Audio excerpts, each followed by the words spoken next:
안녕하세요. 오픈마루 클라우드 사업팀의 박준영입니다.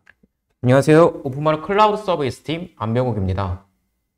네, 이번 워크샵은 이제 2시간 가량 진행이 되고요. 개념 영상과 데모 영상을 같이 보여드리면서 저희가 부연 설명도 드릴 예정입니다. 저희가 클라우드 네이티브 관련된 주제들이 정말 많은데요. 그중에서 주옥같은 이제 15가지 주제들을 선택을 했습니다. 네, 병욱 프로님께서 클라우드 네이티브 어떤 주제가 요즘에 이슈인지 한번 설명해 주시죠. 네, 이미 다들 잘 알고 계실 내용이라고 생각이 됩니다만, 네 가지 정도를 뽑아보자면, 컨테이너란 무엇인지, 왜 컨테이너가 활성화되어 있는지, 그리고 왜 컨테이너를 사용해야 하는지, 마지막으로 컨테이너 인프라를 왜 이뮤터블, 불변의 인프라 스트럭처라고 불리는지를 알아가셨으면 좋을 것 같습니다. 네, 클라우드 네이티브 컨테이너에 관련된 많은 주제들을 저희가 준비를 했습니다. 네, 저희가 본격적으로 클라우드 네이티브 워크샵 하기에 앞서서 다양한 기프트도 준비되어 있죠. 어떤 기프트가 준비되어 있나요? 네, 좋은 질문을 해주신 분께 한 분께 에어팟, 앞에 보이시는 에어팟을 증정드릴 예정입니다. 네, 이렇게 해서 저희가 끝에 2시간 마무리하기 전에 한 분을 선정을 해서 좋은 질문 해주신 분 한 분을 선정해서 에어팟을 드릴 예정이고요. 저희가 중간중간 퀴즈가 있습니다. 퀴즈를 맞추시는 10분에게는 4만 원 상당의 스타벅스 텀블러를 드리고 있고요. 그리고 이후에 저희가 드리는 서베이를 작성해 주시는 선착순 분들에게는 70분 한정해서 저희가 스타벅스 모바일 쿠폰도 드릴 예정입니다. 자, 그러면 본격적으로 컨테이너 관련된 저희가 영상을 볼 텐데요. 이러한 물류 컨테이너 개념이 IT 분야에 도입이 돼서 IT 환경이 어떻게 바뀌었는지 영상을 통해서 확인할 수가 있습니다. 바로 보시죠. IT 분야에서 컨테이너라는 용어를 사용하는 이유는 무엇일까요? 컨테이너는 LXC, 즉 리눅스 컨테이너로부터 시작된 용어입니다. 물류 분야와 IT 분야에서 컨테이너가 어떤 의미인지 살펴보겠습니다. IT 분야에서 컨테이너 기술에 대한 얘기가 많은데 어떤 의미로 사용하는지 모르겠어요. 같은 서버에서도 가상화 기술보다 훨씬 더 많은 인스턴스를 올릴 수 있다는데 정말일까요? 클라우드에서는 가상화 기술이 적합하지 않다고 하는데 왜 그래요? 컨테이너로 개발되면 어디서든 운영이 가능한가요? 물류에서 사용되는 컨테이너가 발명되기 전까지는 화물들을 8일 동안 배에 실어야 했습니다. 또한 배에서 화물을 내리는 데에도 8일이나 소요되는 경우가 있었습니다. 도커, 즉 부두 노동자들은 힘든 노동과 부두를 독점하면서 노조의 영향력도 꽤 컸습니다. 그리고 다양한 화물과 화물별로 적재하는 방법들이 달라 시간과 비용이 많이 소요되는 작업들이었습니다. 컨테이너 발명 이후에는 어떤 화물이든 컨테이너에만 실으면 됩니다. 컨테이너에 싣고 화물차로 이동하던, 기차로 이동을 하던, 화물선으로 이동을 하던 컨테이너에만 실으면 전 세계로 화물을 보낼 수 있게 되었습니다. 물류 분야에서 컨테이너를 통해 화물 배송의 표준화가 이루어진 것처럼 IT에서도 컨테이너 기술을 통해 애플리케이션 배포에 대한 표준화를 이루었습니다. 프라이빗 클라우드이던 퍼블릭 클라우드이던 컨테이너로 패키징되어 있으면 어디서든 애플리케이션을 실행할 수 있습니다.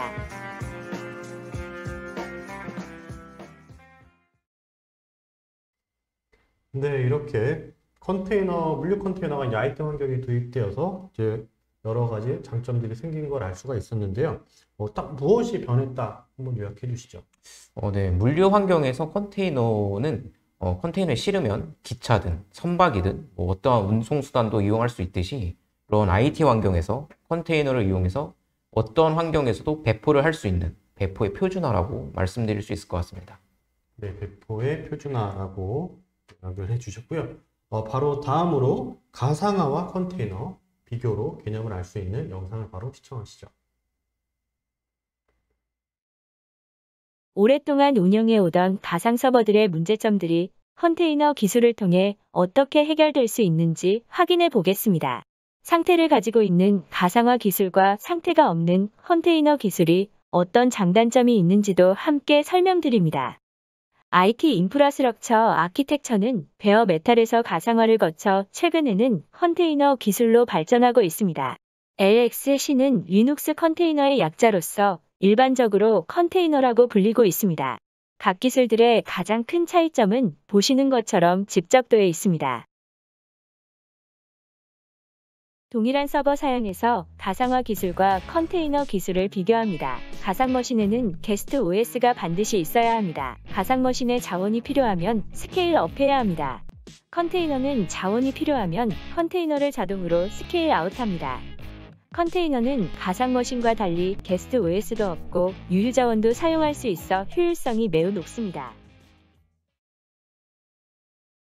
물리머신은 베어메탈 장비에 OS를 하나만 설치합니다. 그리고 그 위에 여러 와스 인스턴스를 설치하여 운영합니다. CPU나 메모리 같은 하드웨어 자원을 격리할 수 없으며 확장이 어렵습니다.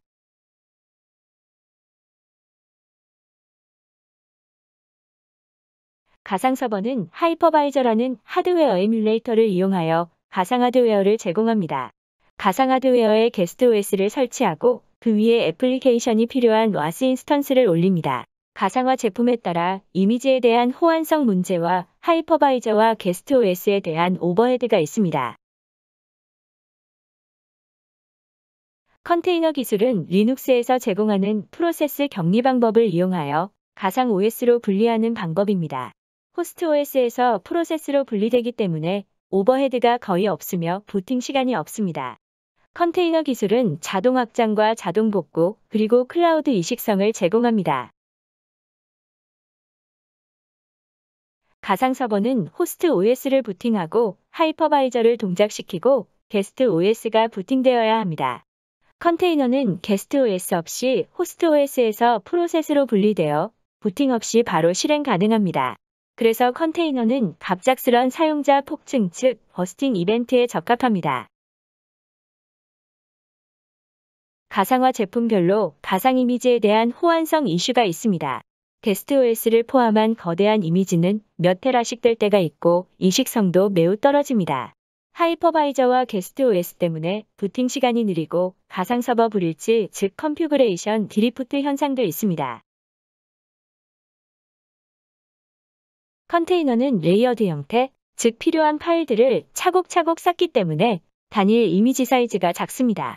게스트 OS가 없어서 OS 설치 공간이나 OS 부팅 시간이 필요 없습니다. 컨테이너로 패키징되면 어디든지 배포될 수 있어 하이브리드 클라우드를 지원합니다. 같은 사양의 서버에서 가상 서버와 컨테이너로 톰캣을 운영할 때 집적도가 어떻게 다른지 보여주는 데모 아키텍처입니다. 컨테이너 환경에서 톰캣 인스턴스가 수배 이상 많아 집적도가 높다는 것을 알 수 있습니다. 뿐만 아니라 자동 확장과 자동 복구 등의 데모도 설명드리겠습니다.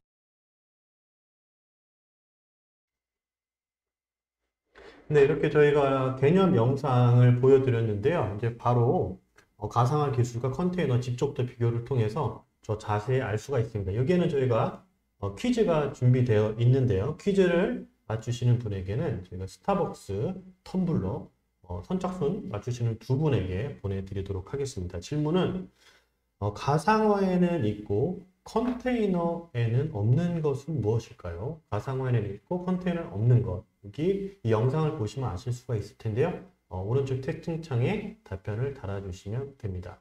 자, 바로 영상 시청하시죠. 안녕하세요. 오픈마루 클라우드 서비스팀의 이프로입니다. 안녕하세요. 오픈마루 클라우드 사업팀의 박프로입니다. 가상화 기술 대비 컨테이너 집적도 비교 데모 발표를 시작하겠습니다. 컨테이너가 가상화보다 집적도가 많이 높다라고 하는데요. 이번 데모를 통해 확인이 가능할까요? 그럼 실제로 컨테이너의 집적도가 월등히 높다는 것을 어떻게 보여주실 건가요? 아키텍처로 데모 시나리오를 설명드리겠습니다. 왼쪽의 가상 서버 환경은 총 16개의 톰캣 인스턴스가 실행될 것입니다. 컨테이너 환경에서는 약 4배 정도 많은 총 40개의 톰캣 인스턴스를 실행시키는 데모를 보여드리겠습니다. 네, 데모가 많이 기대되는데요.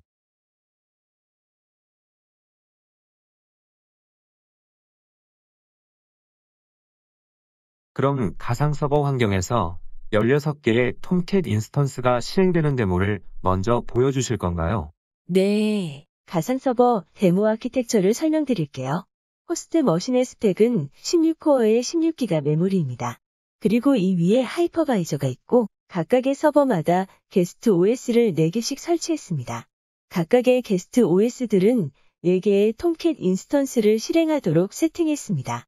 데모에 대한 아키텍처 설명 잘 들었습니다. 자, 지금부터 가상 서버 데모를 시작하겠습니다. 보시는 화면처럼 가상 서버 관리 도구에서 첫 번째 가상 서버를 기동했습니다.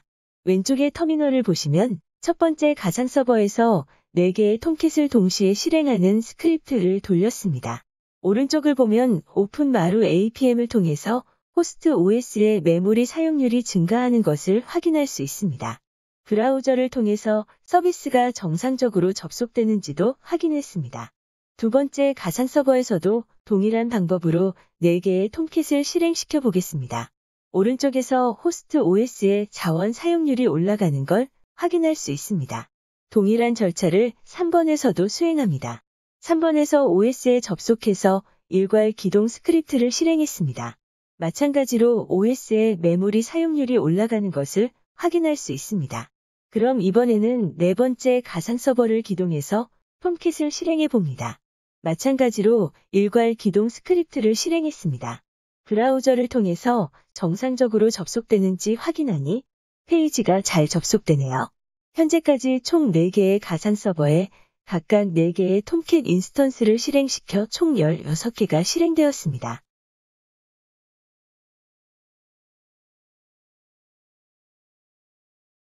다섯 번째 가상 서버를 시작하려고 하니 메모리를 더 이상 할당할 수 없다.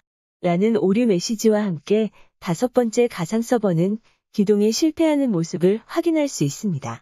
네, 지금까지 설명해 주신 데모를 요약하자면 다섯 번째 가상 서버는 자원 부족으로 실패하였다는 것이죠. 그러면 가상화 환경과 다른 컨테이너 환경에서는 집적도의 차이가 얼마나 있는지 궁금합니다. 컨테이너 환경에서 데모 구성도도 설명해 주시죠.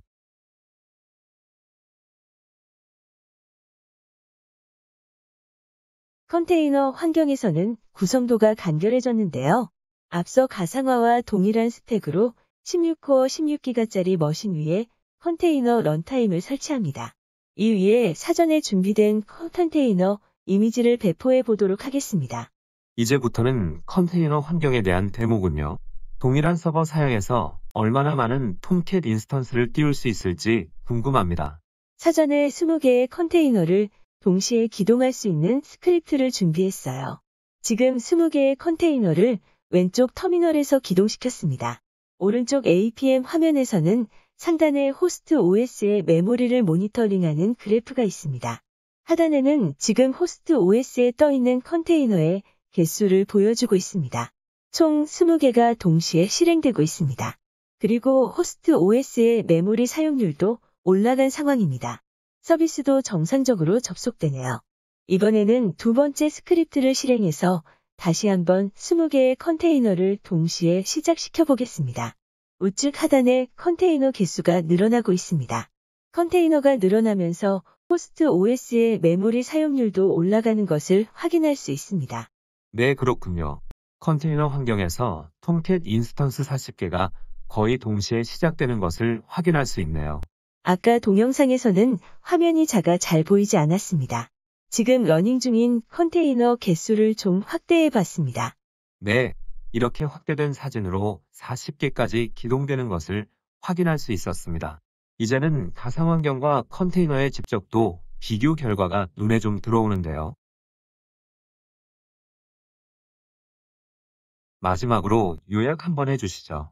앞서 보셨던 동영상에서 확인하셨지만 가상 서버 환경에서 톰캣을 띄우기 위해서는 시간이 많이 걸립니다. 저희가 찍은 데모 동영상도 길잖아요. 게스트 OS를 실행시키고 그 위에 프로세스를 띄우는 시간이 더 많이 소요됩니다. 반면에 컨테이너 환경에서는 게스트 OS가 없기 때문에 더 빨리 띄울 수 있습니다. 그리고 게스트 OS가 실행되는데 필요한 자원을 할당하지 않아도 되기 때문에 16개에서 24개나 더 많은 총 40개까지 인스턴스를 띄울 수 있었습니다.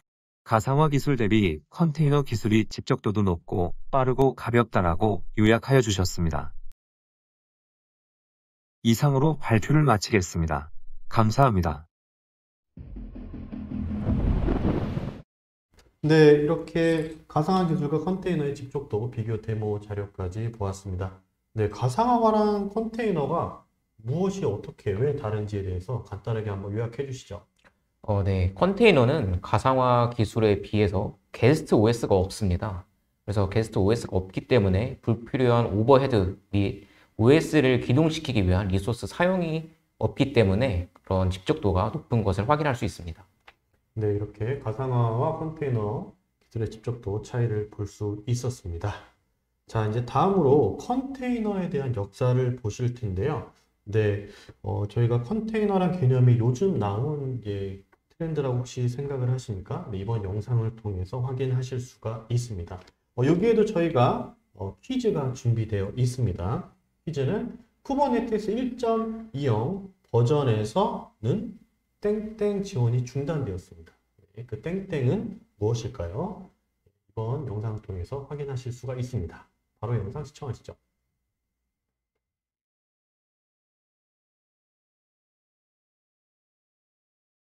컨테이너의 역사는 1979년에 CH 루트로부터 시작합니다. 2008년에는 지금 컨테이너 기술의 바탕이 되는 LXC, 리눅스 컨테이너 기술을 IBM에서 발표합니다. 2013년에 오픈소스로 도커가 발표되면서 IT 업계 컨테이너 기술에 대한 폭발적인 관심을 이끌게 됩니다. 2015년에 구글은 쿠버네티스 1.0을 오픈소스로 발표합니다. 2016년에는 구글이 쿠버네티스를 CNCF 재단에 기증하면서 클라우드 네이티브 시대의 서막을 알리게 됩니다. 이후 컨테이너D와 크라이오 그리고 파드맨 등 컨테이너는 표준 기술 중심으로 발전하고 있습니다. 도커는 오픈소스로서는 성공했지만 수익 모델로는 어려움을 겪었습니다. 2019년에 오픈스택 교육사업 업체로 유명한 미란티스사는 도커사의 컨테이너 사업 분야를 인수합니다. 도커가 미란티스에 인수되면서 도커사의 공동 창업자이자 CTO인 솔로몬 하이크스는 퇴사하게 됩니다. 쿠버네티스는 2020년 12월 버전 1.0 이후부터는 도커 지원 중단을 발표합니다. 도커로 특정 업체에 컨테이너 기술이 종속되는 것을 방지하기 위하여 컨테이너 표준 기술인 크라이오와 컨테이너D에 대한 지원을 발표합니다. 새로운 표준 기술들은 기존의 도커 이미지와 기술들에 대한 호환성을 유지합니다. 네, 이렇게 컨테이너 역사를 보셨는데요. 네, 컨테이너 기술이 이제 바로 나오지 않은 걸로 이해가 됐습니다. 컨테이너 역사에 대해서 간단하게 한번 요약해 주시죠. 네, 이런 컨테이너 기술의 기초가 되는 LXC라는 리눅스 컨테이너 기술은 최근에서야 개발된 게 아닙니다. 이미 오래전부터 있었는데 다루기가 까다롭고 머신간 이식이 되지 못했었습니다. 근데 이러한 것들을 개선한 게 도커였고 도커가 나온 이후로 컨테이너 기술이 조금씩 주목받기 시작했는데요. 컨테이너를 다루다 보니 그러면 이 컨테이너를 어떻게 하면 좀 더 효율적으로 그리고 자동화를 할 수 있을까 하여 개발된 게 쿠버네티스입니다. 근데 이런 쿠버네티스도 물론 훌륭하지만 실제적인 운영 환경에서 쓰기 위해서는 모니터링이라든지 빌드 배포, 머신 관리 등등 이런 많은 요소들이 필요한데요. 이러한 것들까지 전부 다 모아서 패키징하여 만든 게 오픈시프트라고 생각해 주시면 될 것 같습니다. 네, 이렇게 컨테이너 역사에 대해서 요약을 해주셨고요. 쿠버네티스 1.0 버전에서는 네, 도커 지원이 중단되었습니다. 정답을 맞추신 두 분, 이상윤님과 김성덕님께서는 저희 법인폰으로 성함과 핸드폰 번호를 문자로 보내주시기를 부탁드립니다. 자, 다음으로 구글의 지메일, 유튜브, 구글 드라이브 이러한 어플리케이션들이 구글은 어떻게 운영을 하고 있을까요? 이번 구글과 쿠버네티스 영상을 통해서 확인하실 수 있습니다. 쿠버네티스는 구글이 개발하고 오픈소스로 공개한 컨테이너 오케스트레이션 도구입니다. 구글이 어떤 과정을 통하여 쿠버네티스를 만들었고 내부적으로 컨테이너 기술을 어떻게 사용하고 있는지에 대해서 설명하겠습니다. 구글 홈페이지에 있는 구글의 업무 방식에 대한 내용입니다. 구글이 지난 10년 이상 컨테이너 운영 경험을 바탕으로 쿠버네티스를 개발하고 오픈소스로 공개한 것입니다. 개발자와 기업들이 최신 컨테이너 기술을 쉽게 활용할 수 있도록 공헌하고 있습니다. 지메일, 유튜브, 구글 검색, 그리고 지도 서비스까지 구글의 모든 제품은 컨테이너에서 실행됩니다. 구글은 매주 수십억 개가 넘는 컨테이너를 생성하고 운영 중에 있습니다. 쿠버네티스 또는 K8s는 컨테이너화된 애플리케이션을 자동으로 배포하고 오토 스케일링과 관리해주는 오픈소스입니다. 구글에서 개발한 언어인 고로 작성되었으며 아파치 2.0 라이선스입니다. 구글은 리눅스 재단 산하의 CNCF 재단의 쿠버네티스를 기증하였습니다. 쿠버네티스는 GitHub에 커뮤니티가 있습니다. CNCF, 즉 클라우드 네이티브 컴퓨팅 재단에서 관리되는 오픈소스 프로젝트입니다. CNI 표준을 통해 네트워크 인터페이스에 대한 표준화를 진행 중이며 CRI를 통해 컨테이너 런타임 표준을 정하고 있습니다.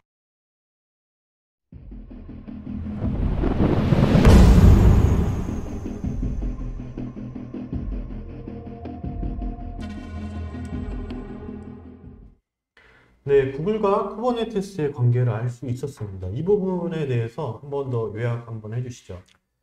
네. 쿠버네티스는 구글이 만든 고 언어로 구글이 만들었습니다. 네.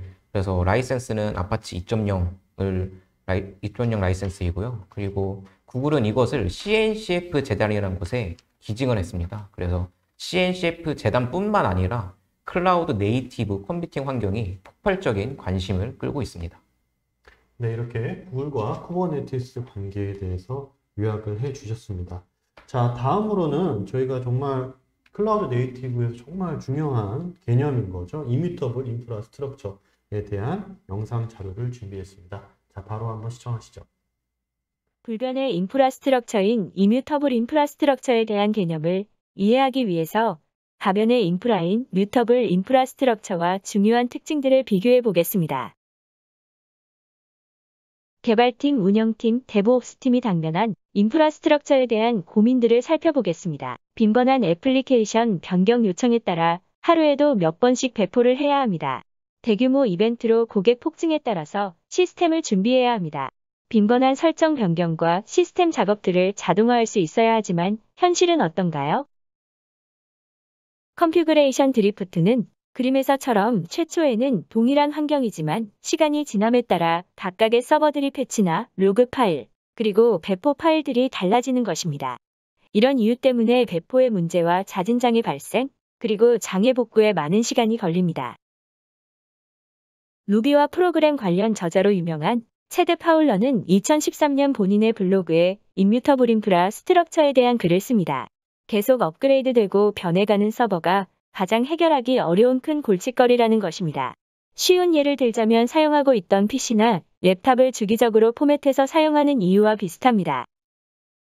임뮤터블 인프라스트럭처는 변하지 않는 불변의 인프라스트럭처로 번역됩니다. 운영 환경에 한번 설치된 서버는 상태가 절대 변하지 않습니다. 서버의 변경이 필요하면 폐기하고 다시 만들기 때문에 업그레이드가 필요 없습니다. 서버를 항상 깨끗하게 유지하여 컨피그레이션 드리프트 현상에 대한 걱정이 없습니다.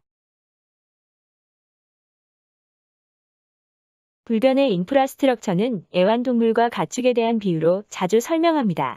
애완동물은 이름을 붙이며 아프면 병원에 데려가고 가족처럼 보살펴줍니다. 하지만 가축은 이름이 아닌 태그를 붙이고 전염병이 있을 경우에는 처분하게 됩니다.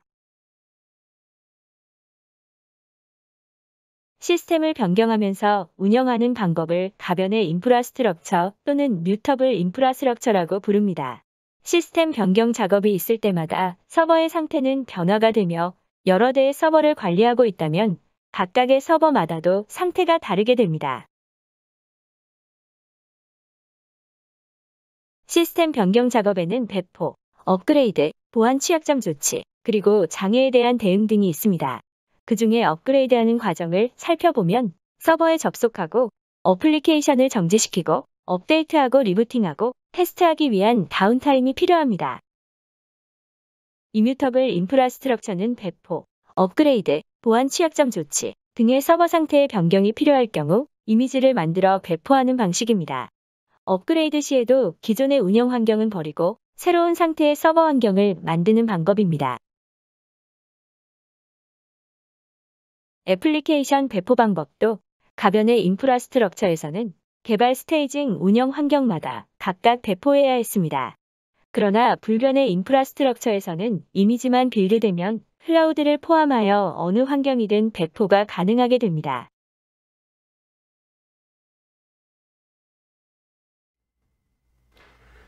네, 영상에서 config 드래프트라는 개념이 나오는데요. 이거 어떤 의미인가요? 네, 영상에서 계속 변하고 업그레이드 되는 서버가 가장 유지 보수하기 힘들다라고 하는데요. 기존 서버는 시간이 지나고 설정을 할 때마다 서버가 변하게 되고 재기동을 하고 해야 하는데요. 이러한 것을 컨피그레이션 드래프트라고 했었습니다.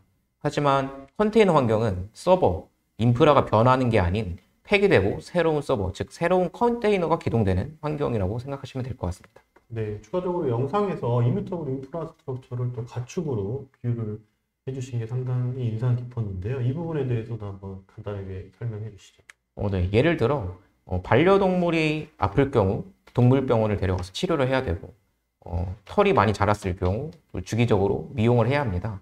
하지만 가축의 경우에는 전염병 같은 것이 생겼을 경우 더 큰 전염병을 막기 위해 살처분을 하는데요. 이런 컨테이너 환경에서도 더 큰 장애가 발생했다라고 하면은 그러면 더 큰 장애를 방지하기 위해서 컨테이너를 폐기시키고 새로 기동시키는 그런 환경입니다. 네, 이렇게 이뮤터블 인프라스트럭처에 관련된 저희가 데모 자료, 영상도 준비를 했습니다. 바로 자동 장애 복구 데모로 이해하시죠. 안녕하십니까. 오픈마루 클라우드 사업팀의 박준영입니다. 안녕하십니까. 오픈마루 클라우드 서비스팀의 최봉근입니다. 네, 오늘 자동 장애 복구 데모 오토 힐링에 대해서 발표를 해 주실 텐데요. 장애 시 자동으로 복구가 가능한 건가요? 네, 맞습니다. 이제 컨테이너 환경으로 넘어오게 되면 플랫폼상에서 자동으로 파드의 장애를 감지하고 장애를 감지하면 자동으로 새로운 파드를 띄워서 장애를 복구해주는 기능이 있는데요. 실제 데모를 통해서 한번 살펴볼 수 있도록 준비해봤습니다. 네. 자, 그럼 테스트에 앞서서 구성도 설명 한번 부탁드립니다. 네, 저희가 실제로 장애가 복구되는지 테스트해보기 위해서 오픈시프트 컨테이너 플랫폼을 구성했고요. 요 위에 샘플 어플리케이션을 올려서 이 샘플 어플리케이션이 올라간 컨테이너와 샘플 어플리케이션 컨테이너 안의 프로세스를 한번 임의로 장애를 내봤습니다. 네.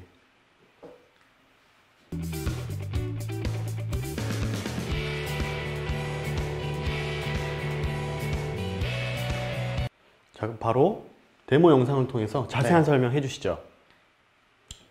지금 보이시는 영상은 실제 컨테이너를 기동시켜 놓고서 명령어를 통해서 파드를 강제로 삭제시키는 과정인데요. 네.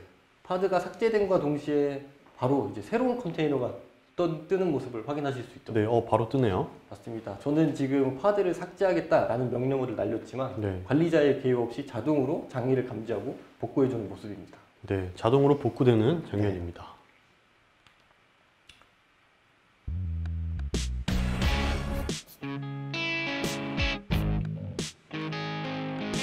네, 그럼 다른 상황에서도 자동 복구되는 영상인데요. 설명해 주시죠. 네, 이번 영상은 이제 파드 안에 프로세스를 일부러 OOM 장애를 유발시켜서 종료시켜 볼 건데요. 이 상황에서 어떻게 장애를 감지하고 오토 힐링 되는지 한번 살펴보시죠. 네. 지금 J미터라는 부하 발생기를 통해서 OOM이 유발되는 URL을 강제로 호출했고요. 네. 실제 OOM이 발생해서 컨테이너가 죽었고 네. 이쪽에 컨테이너가 리스타트 되는 모습을 확인하실 수 있습니다. 오토 힐링입니다. 네. 관리자의 개입 없이 또 오토 힐링 된 거죠. 네.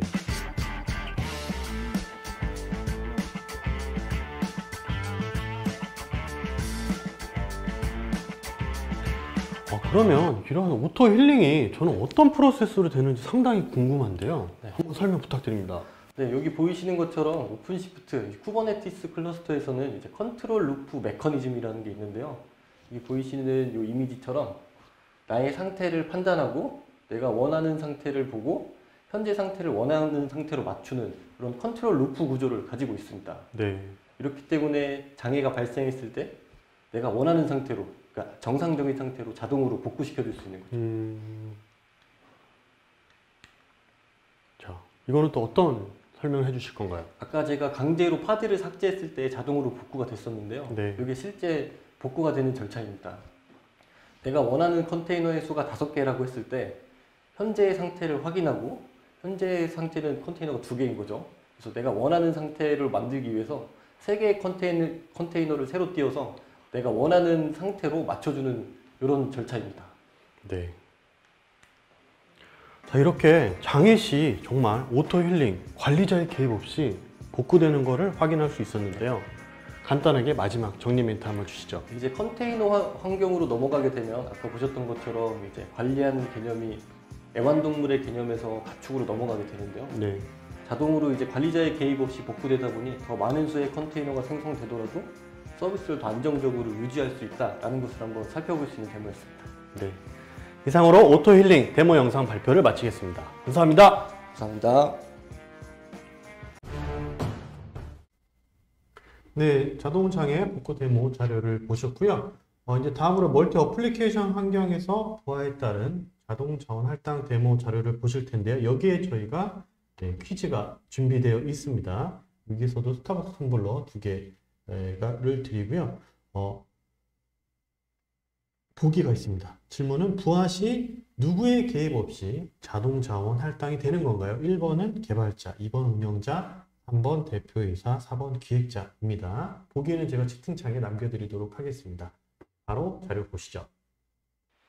자, 오늘 멀티 어플리케이션 환경에서 부하에 따른 자동 자원 할당 데모를 발표를 해주실 텐데요. 자, 오늘 주제에 대해서 간단하게 한번 말씀 주시죠. 네, 이번에 준비해본 데모는요. 이제 한정된 자원을 가지고 서로 피크 시간이 다른 두 업무 시스템을 네. 어떻게 하면 안정적으로 유지시킬 수 있는지 네. 이것을 컨테이너 플랫폼 환경 위에서 데모를 준비해봤습니다. 네. 자, 이건 어떤 애니메이션이죠? 네, 이곳은 이제 각 회사별로 A, B, C 업무, 서로 다른 여러 개의 업무가 있을 텐데요. 네. 이런 업무들을 각각 업무의 특성상 서로 피크 시간이 다 다를 겁니다. 그렇죠. 이렇게 다 다른 피크 시간일 텐데 이런 피크 시간에 맞춰서 자원을 자원을 이렇게 할당하게 되면 피크 시간이 아닌 시간에는 자원이 상당 시간 동안 놀게 되겠죠. 그렇죠. 자원이 낭비될 수 있는데요. 네. 자, 이것도 관련된 애니메이션인가요? 네, 그래서 한정된 자원을 가지고 서로 다른 두 개의 업무를 안정적으로 유지시키기 위해서 네. 오픈시프트의 오토 스케일링 기능을 사용하는 예제입니다. 오전에는 이제 포탈 업무가 부하를 많이 받게 돼서 네. 포탈 업무의 컨테이너가 10개로 늘어나게 되고 오후에 그룹웨어 업무가 부하를 받게 되면 네. 그룹웨어의 업무의 컨테이너가 10개가 되고 포탈 업무의 컨테이너는 10개에서 5개로 줄어들게 되겠죠. 네. 이런 식으로 한정된 자원을 가지고 서비스를 안정적으로 유지하는 것을 보여드리는 데모를 준비해 봤습니다. 네. 각 피크 시간에 따라서 이제 자원이 자동으로 할당이 되는 거네요. 그렇죠. 네. 자, 이거는 이제 테스트 구성도인데요. 네. 이것도 간단하게 한번 설명해 주시죠. 네, 오픈시프트 컨테이너 플랫폼 위에 아까 말씀드렸던 그룹웨어 업무와 포탈 업무 각각의 어플리케이션을 배포해 뒀고요. 네. 그리고 JMeter라는 오픈소스 부하 발생기를 통해서 네. 오전 시간, 오후 시간을 가정해서 부하를 줘보는 것을 데모로 준비해 봤습니다. 네. JMeter로 이제 부하를 일부러 주는 거잖아요. 네. 그렇죠? 자, 이것도 한번 같이 설명해 주시죠.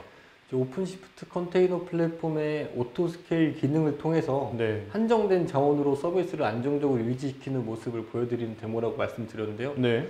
위에 여기서 보이시는 이런 두 가지 명령어를 통해서 네. 각각 다른 두 개의 업무에 오토스케일링 기능을 적용한 모습이고요. 네. 그리고 밑에 보이시는 것처럼 부하에 따라서 이렇게 포탈 업무가 10개, 네. 그룹웨어 업무가 10개 이런 식으로 자원을 탄력적으로 할당시킬 수 있는 모습입니다. 네.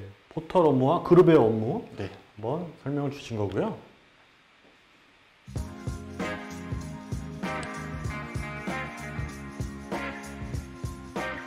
자, 그러면 데모 영상을 통해서 한번 자세하게 설명해 주시죠. 지금 보이시는 화면은 오토 스케일링 기능이 적용되지 않은 고정적인 파드 상황에서의 부하입니다. 네. 이제 5개의 컨테이너로 서비스를 유지하고 있고요. 네. 우측 하단에 보이는 J미터에서 사용자가 늘어남과 동시에 네. 이제 트랜잭션 분포도에서 트랜잭션의 응답 시간이 올라가는 것을 확인할 수 있죠. 네. 오토 스케일링이 적용이 네. 안 된 거죠. 그래서 사용자가 많아짐에 따라서 이런 물기둥이 솟는 현상을 확인할 수 있습니다. 네. 저런 시점이 되면 사용자 입장에서는 내가 클릭을 하고 그 반응이 10초 후에 온다 네. 이기 때문에 네. 사용자 입장에서 장애로 느낄 수 있죠. 그렇죠. 웹사이트를 들어갔는데 10초 동안 안 열린다는 거잖아요. 맞습니다. 이렇게 해서 서비스가 정상적으로 유지되지 않고 있는 모습입니다. 네. 오토 스케일링이 적용이 안 된 영상을 보고 있는 거고요.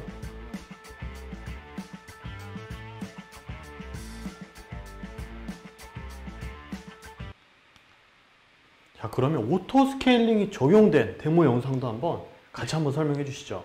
네, 이번에는 아까 보여드렸던 시나리오에서 같이 오전 시간이 돼서 네. 포탈 업무가 부하를 받는 상황이고요. 네. 포탈 업무와 그룹웨어 업무에 다 오토 스케일링이 적용되어 있는 상태입니다. 네.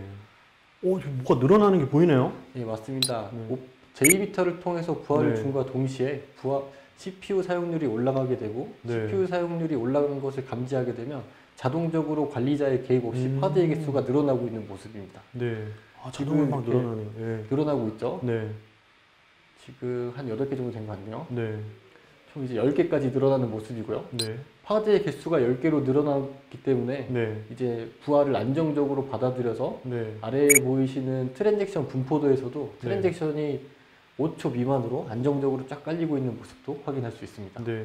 아까 오토 스케일링이 적용이 안 될 때는 막 10초도 보였는데 지금 안정적으로 5초 미만 대가 많네요. 맞습니다. 이런 상황에서는 사용자가 서비스가 네. 정상적이다라고 느끼겠죠. 아, 그렇죠. 자, 그럼 이건 어떤 데모 영상인가요? 이제 오후 시간이 됐다고 가정을 해서 네. JMeter를 통해서 그룹의 업무에 부하를 주는 상황입니다. 네. 동일하게 5개에서 시작을 했고요. 음. 이제 부하를 받으면서 컨테이너의 개수가 늘어나는 것도 확인이 가능합니다. 네. 컨테이너의 개수가 늘어나면서 네. 사용자의 요청을 안정적으로 받아들이고 있는 모습이죠. 네. 트랜잭션이 밑으로 쫙 깔리고 있습니다. 네. 또 5초 미만대로 확인되고 있네요. 네.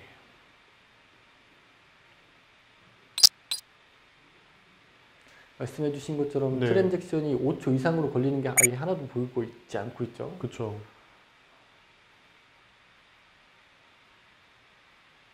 오토 스케일링이 적용되니까 부하가 걸리면 이제 자동으로 확장되는 모습도 확인할 수 있습니다. 네, 맞습니다. 서비스가 안정적으로 유지되고 있습니다. 네.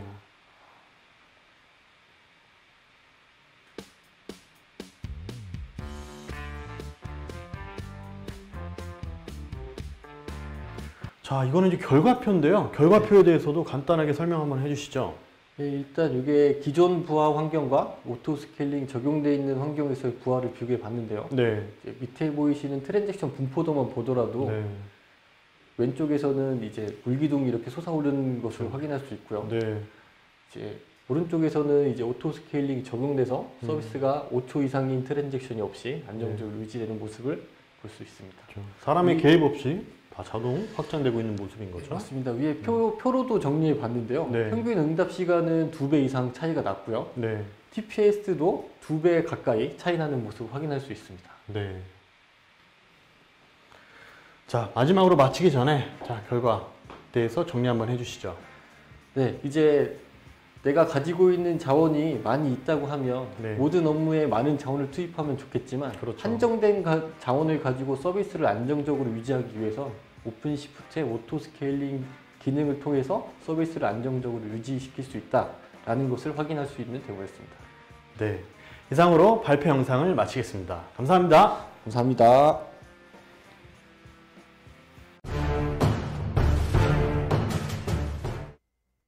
네, 정답은 2번 운영자였습니다. 네, 부하 시 누구의 개입 없이 자동 자원 할당이 되니까 정답은 2번이었고요. 네, 바로 저희가 휴식 시간에 앞서서 전반전 마지막 영상이 있죠. 파스 환경에서 다중 사용자 머신러닝 플랫폼 구축 데모에 대한 자료도 같이 시청하시죠.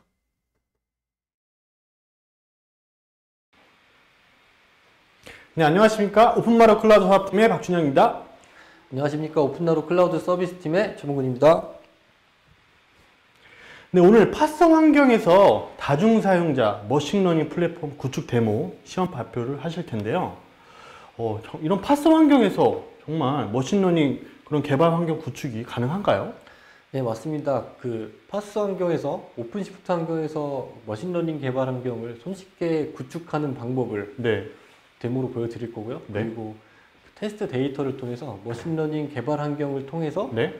데이터를 시각화해 보는 것을 한번 데모로 준비해 봤습니다. 자, 이거는 어떤 장표를 보여주시는 건가요? 예, 조금 전에 다중 사용자에게 머신러닝 환경을 제공한다고 했는데요. 네. 여기 보이시는 것처럼 네. OCP ADM, DEV 유저 1, DEV 유저 2 각각 다른 사용자에게 각각 다른 개발 환경을 제공하는 것을 보여주는 캡처 화면입니다. 각각 네. 다른 브라우저에서 다른 개발 환경을 접속해 있죠. 네. 각각 구축이 된 거네요, 그럼. 맞습니다. 네. 자, 테스트 구성도도 한번 같이 설명해 주시죠. 네, 오픈시프트 컨테이너 플랫폼에서 컨테이너 플랫폼이 이미 구축되어 있는 상태에서 네. 오픈 데이터 허브 오퍼레이터라는 걸 통해서 네. 머신러닝 환경을 사용자에게 제공할 건데요. 네. 오퍼레이터를 통해서 주피터 허브를 설치하고요. 각각 개별적인 사용자들에게 지금 보이시는 것처럼 개별적인 주피터 노트북을 할당하게 될 겁니다. 네. 그리고 별도의 뭐 계정 관리 필요 없이 오픈시프트의 자격증명을 가지고 로그인을 하고 사용을 하게 될 겁니다. 네, 파스 환경에서 다 이제 구축이 된다는 또 말씀을 해주셨고요.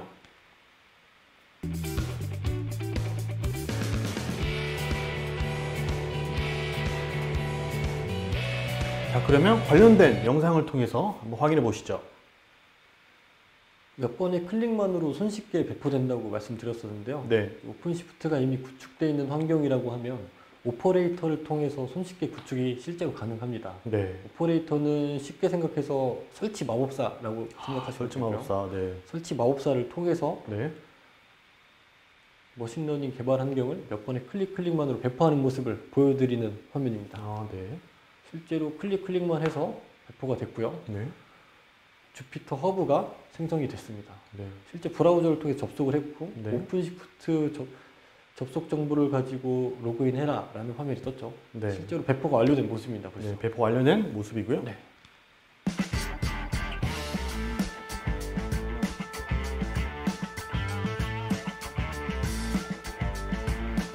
자, 이거는 배포 스크립트인가요? 네, 이거는 이제 배포 스크립트는 아니고요. 이미 아까 배포돼서 로그인을 할 수 있는 화면까지 봤었고 네. 로그인을 해서 어떤 데이터를 가지고 데이터를 가공할 거냐에 대한 정보인데요. 네. 지금 유명한 데이터 머신러닝 경연 사이트인 캐글에서 네. 입문용 데이터로 제공하고 있는 타이타닉 승선자 기록 명단입니다. 아, 트레인 CSV라는 타이타닉 승선 기록을 가지고 네. 아래 보이시는 이런 파이썬 스크립트를 통해서 네. 데이터를 한번 시각화해보는 예제를 준비해봤습니다. 네, 타이타닉 승선 기록. 네. 진짜 실제 그런 데이터라고 생각을 하고 예, 한번 만드신 것 같은데 네, 한번, 맞습니다. 네, 영상을 통해서 확인해 보시죠. 실제 OCP ADM이라는 오픈시프트 계정을 통해서 로그인을 하게 되고요. 네. 로그인하게 되면 개별적인 머신러닝 환경을 할당받게 되고 네. 할당받은 이 주피터 노트북을 통해서 머신러닝을 할 수 있는 환경이 되겠죠. 네. 저희는 타이타닉 CSV를 가지고 단순한 데이터 시각화만 한번 진행을 해봤습니다. 조금 전에 살짝 보여드렸었던 파이썬 스크립트를 수행하고 있는 모습이고요. 네. 스크립트를 수행하면서 스크립트의 내용에 따라서 아까 CSV 형태의 단순 텍스트 데이터가 시각화되는 모습을 살펴볼 수 있습니다. CSV 파일 자체가 그냥 쭉 그냥 나열만 된 건데 네. 바로 시각화된 걸 확인할 수가 있네요. 맞습니다. 네. 이렇게 해서 수행 결과 예시인데요. 네.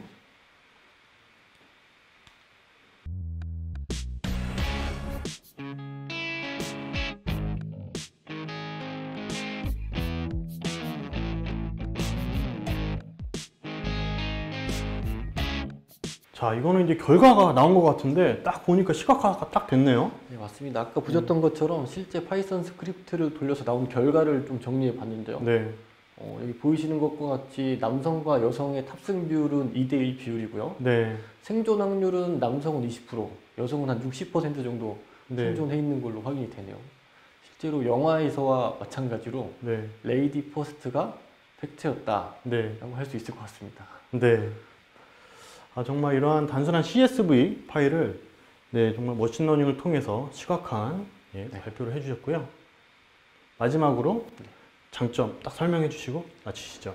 네, 요즘 이제 데이터 사이언스, 머신러닝 이라는 것들이 떠오르면서 사내에 가지고 있는 빅데이터 아니면 공공 데이터를 가지고 머신러닝을 활용하려고 하는 움직임들이 많이 그렇죠, 있을 것 많이 같은데요. 있죠. 네. 이거를 이제 오픈시프트 컨테이너 플랫폼이 이미 구축돼 있다고 하면 네. 몇 번의 클릭만으로 설치하고 다수의 사용자에게 동일한 개발 환경을 제공할 수 있으니까요. 네. 머신러닝에 접근하기 훨씬 더 쉬워졌다고 할 수 있을 것 같습니다. 네. 이상으로 발표 데모 영상을 마치겠습니다. 감사합니다. 감사합니다. 네, 파서 환경에서 다른 사용자 머신러닝 플랫폼 구축 데모 영상까지 보셨고요. 저희가 2시 55분까지 휴식 시간을 갖고 그 이후에 저희가 후반전에는 기획자 측면과 개발자 측면에 대한 자료들 송출할 수 있도록 하겠습니다.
네, 후반전이 시작됐습니다. 기획자 측면과 이제 개발자 측면에 대한 클라우드 네이티브 개념 영상과 데모 자료를 보여드릴 텐데요.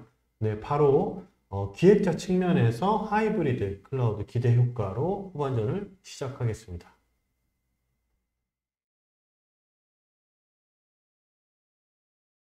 네, 안녕하십니까. 오픈마루 클라우드 사업팀의 박준영입니다. 네, 하이브리드 클라우드의 장점, 기획자 측면에서 발표를 시작하겠습니다.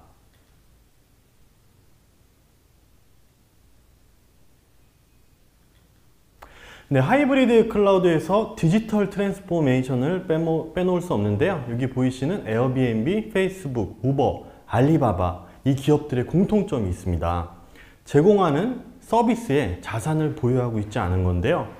에어비앤비는 호텔을 가지고 있지 않습니다. 페이스북도 컨텐츠를 직접 생산하지 않죠. 우버 또한 택시를 보유하고 있지 않습니다. 네, 그럼에도 불구하고 디지털 트랜스포메이션을 통해서 유니콘 기업이 되었습니다. 네, IBM, IDC, 마이크로소프트 등 유수 기업들이 디지털 트랜스포메이션은 이런 것이다 라고 정의를 내리고 있는데요. 특히 AT커니에서는 디지털 신기술로 지금 현재에 대한 비즈니스의 경쟁력을 획기적으로 높이는 것이 디지털 트랜스포메이션이다 라고 정의를 내리고 있습니다. 네, 이처럼 운영에 대해서도 발상의 전환이 필요한데요. 예전에는 안정성과 충분한 검증에 집중을 했다고 한다면 지금의 운영은 스피드 있게 빨리 시도해서 실패하면 그것을 보완하는 운영 방식으로 바뀌고 있습니다. 네, 또한 기존의 물리 서버와 PC에 집중을 했다고 한다면 모바일이나 클라우드 환경에 더 집중을 하고 있고요. 또한 예전에는 대형 벤더, IT 벤더에 의존했다고 한다면 요즘은 오픈소스 주도로 변화하고 있습니다.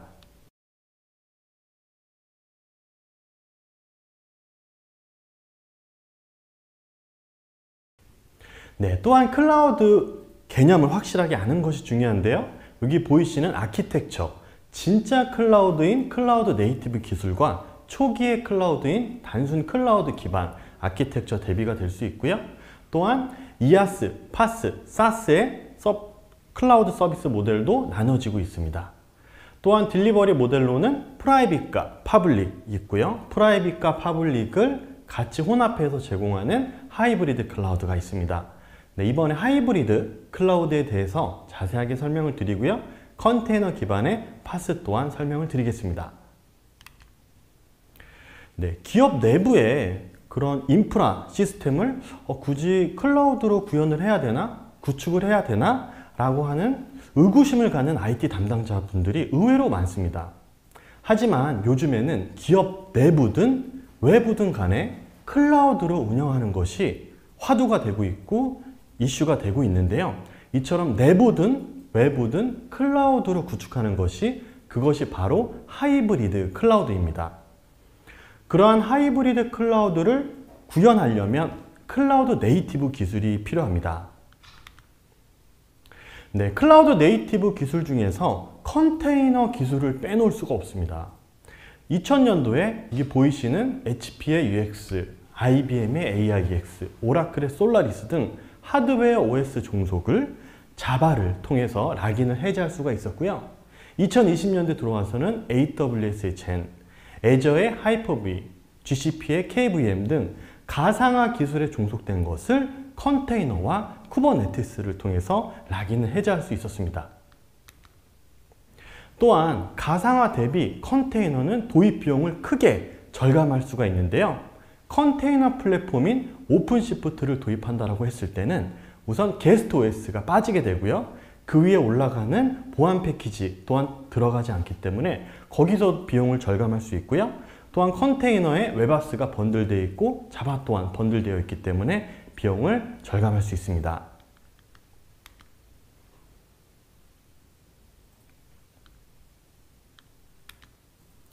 네, 전 세계적으로 최대의 클라우드 서비스를 제공하는 구글은 어떻게 운영이 되고 있을까요? 저희가 잘 알고 있는 유튜브, 지메일, 구글 설치 이런 모든 것들이 컨테이너를 통해서 운영이 되고 있다고 합니다. 매주 수십억 개의 컨테이너가 생성이 되고 있는데요. 지난 10년 동안 구글은 컨테이너로 운영됐던 그런 노하우와 기술력을 쿠버네티스 오픈소스 프로젝트로 공개하였습니다. 요즘에 많은 IT 기업들이 이러한 또 쿠버네티스에 관심을 가지고 있습니다. 네, 쿠버네티스는 이처럼 애플리케이션을 자동으로 배포해주고 관리해주고 스케줄링하는 오픈소스 소프트웨어이고요. 고라는 구글의 언어로 만들어졌습니다. 네, 오픈시프트는 이러한 쿠버네티스의 오케스트레이션 기능을 넘어서 기업에서 안전하게 쓸 수 있는 쿠버네티스의 엔터프라이즈 버전이 오픈시프트입니다. 이처럼 메이저 리서치 업체 중에서 가트너에서는 75% 이상이 앞으로 어플리케이션들이 컨테이너화 어플리케이션이 나올 것이다 라고 예상하고 있습니다.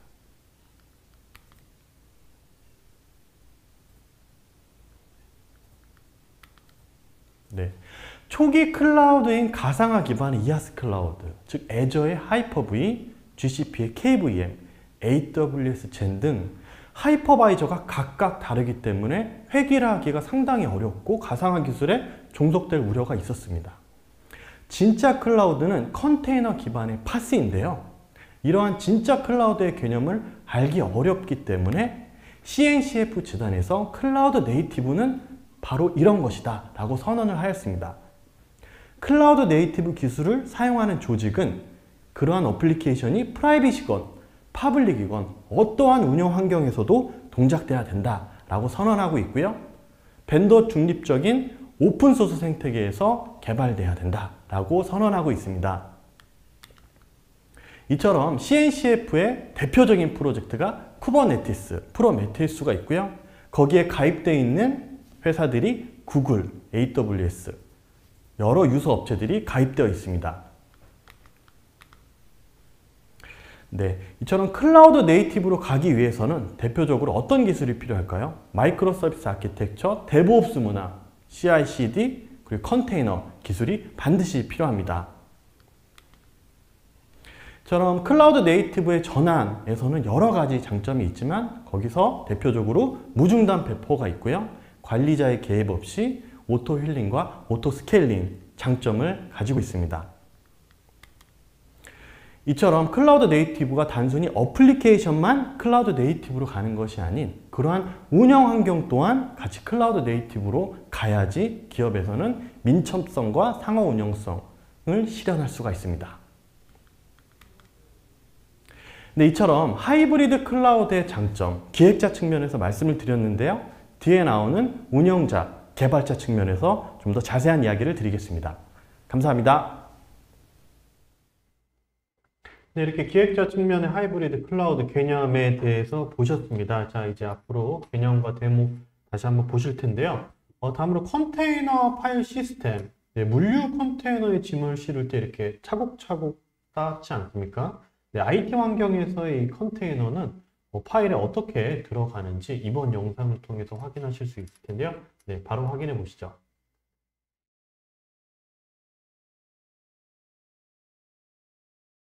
컨테이너 이미지는 결국 여러 개의 레이어를 쌓아서 만듭니다.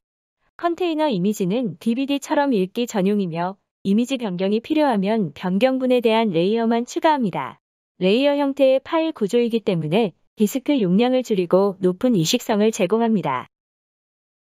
OS만 설치되어 있는 베이스 이미지를 레지스트리에서 가지고 옵니다. OS 이미지 위에 아파치 웹서버에 대한 이미지를 추가합니다. 개발자가 개발한 애플리케이션을 웹서버의 이미지 위에 추가하여 이미지를 완성합니다. 애플리케이션이 추가된 이미지만 배포하여 서비스하면 됩니다. 컨테이너 이미지를 만들 때 컨테이너 파일이란 메타 정보의 명령어를 기술합니다. 명령어 하나가 실제로는 컨테이너 이미지의 레이어가 되고 명령을 통해 생성된 파일들의 크기가 레이어의 사이즈가 됩니다. 이러한 이미지 정보는 레지스트리 도구에서 확인할 수 있습니다. 컨테이너 이미지는 인터넷에 공개된 레지스트리를 통해서 다운로드 받을 수도 있습니다. 누군가 악의적인 마음을 품고 바이러스를 이미지에 추가해서 업로드할 수 있습니다. 무엇보다도 신뢰할 수 있는 레지스트리와 이미지를 사용해야 하며 이미지에 대한 CVE 보안도 있습니다. 네, 관련된 개념 자료를 보았는데요. 네, 병호 프로님, 그 컨테이너 파일 시스템과 기존의 그 파일 시스템의 가장 큰 차이점은 무엇인가요, 그럼? 네, 기존 파일 시스템, 기존 시스템들은 사람이 무언가를 작업을 할 때마다 서버가 바로 변합니다. 무언가를 설치한다거나 아니면 설정을 바꾼다거나. 하지만 컨테이너 환경에서는 이미지라는 파일 시스템에 명령어를 하나하나 입력할 때마다 레이어 형태로 쌓여지게 되고 이 레이어들을 기반으로 컨테이너를 기동시킵니다. 그래서 기존 환경처럼 서버 자체가 변하는 형태가 아닌 불변의 인프라스트럭처라고 불리고 있습니다. 네, 바로 관련된 어플리케이션 중심의 인프라스트럭처에 대한 개념 자료도 바로 보시죠. 불변과 가변의 인프라스트럭처에서 서버 운영 방법을 비교하여 개념과 장점을 설명드립니다. 이제 IT 환경이 왜 머신 중심에서 애플리케이션 중심으로 전환되고 있는지에 대해서 살펴보겠습니다. 자, 시작합니다. 불변의 인프라스트럭처는 고급 도자기 찻잔과 비유될 수 있습니다. 일회용 종이컵은 한 번 쓰면 버리고 구매하는데도 큰 부담이 없습니다. 하지만 고급 도자기 찻잔은 어떨까요? 애지중지 관리하며 깨지면 모든 것이 끝나게 됩니다. 가변 인프라스트럭처에서 아파치 웹서버를 설치합니다. 아파치 웹서버 소스를 다운로드 받고 컴파일합니다. 웹서버 구성 파일을 설정한 뒤 정상 동작하는지 확인합니다. 서버는 이제 웹서버가 설치된 서버로 상태가 변경되었습니다. 오픈 전에 보안 취약점 테스트에 문제가 된 부분들이 보고되었습니다. 설치된 웹서버의 httpd 컴프 등 구성 파일들을 수정하고 정상 동작을 확인합니다. 서버는 보안 취약점 조치가 완료된 상태로 변경되었네요. 가오픈하면서 사용자가 늘어나 부하가 발생하였습니다. 특정 시간에 응답 시간이 느려지거나 아예 반응이 없는 경우도 있습니다. 문제 해결을 위해 아파치 웹서버의 프로세스나 스레드, 그리고 타임아웃 값들을 운영 수준으로 튜닝하였습니다. 정식 오픈 후 사용자 대량 접속으로 서버를 20개까지 확장해야 합니다. VM을 생성하고 보안 취약점 조치부터 튜닝까지 20번을 반복해야 할까요? 아니면 튜닝을 완료한 VM을 20개를 복사해서 사용해야 할까요? 서버들의 상태는 모두 다르게 될 것입니다. 물리 서버나 가상 서버와 같은 가변의 인프라스트럭처는 서버의 상태가 계속해서 변경됩니다. 불변의 인프라스트럭처에서 아파치 웹서버 설치는 어떻게 다른지 살펴보겠습니다. 아파치 웹서버 이미지를 컨테이너로 실행하면 설치는 완료됩니다. 너무 쉽나요? 그럼 보안 취약점 조치를 한다면 기존 방법과 어떤 차이점이 있을까요? 취약점 조치가 완료된 이미지를 다시 빌드합니다. 그리고 롤링 업그레이드 기능을 통해서 무중단으로 서비스를 유지하면서 배포합니다. 기존 서비스는 자동으로 폐기됩니다. 서비스 가오픈을 위한 튜닝이 필요한 경우에는 튜닝된 이미지를 만듭니다. 이미지는 마치 DVD처럼 DVD 플레이어 넣고 돌리면 컨테이너가 플레이되는 것입니다. 서비스 중단 없이 이미지는 차례대로 컨테이너로 실행되며 기존 컨테이너는 폐기됩니다.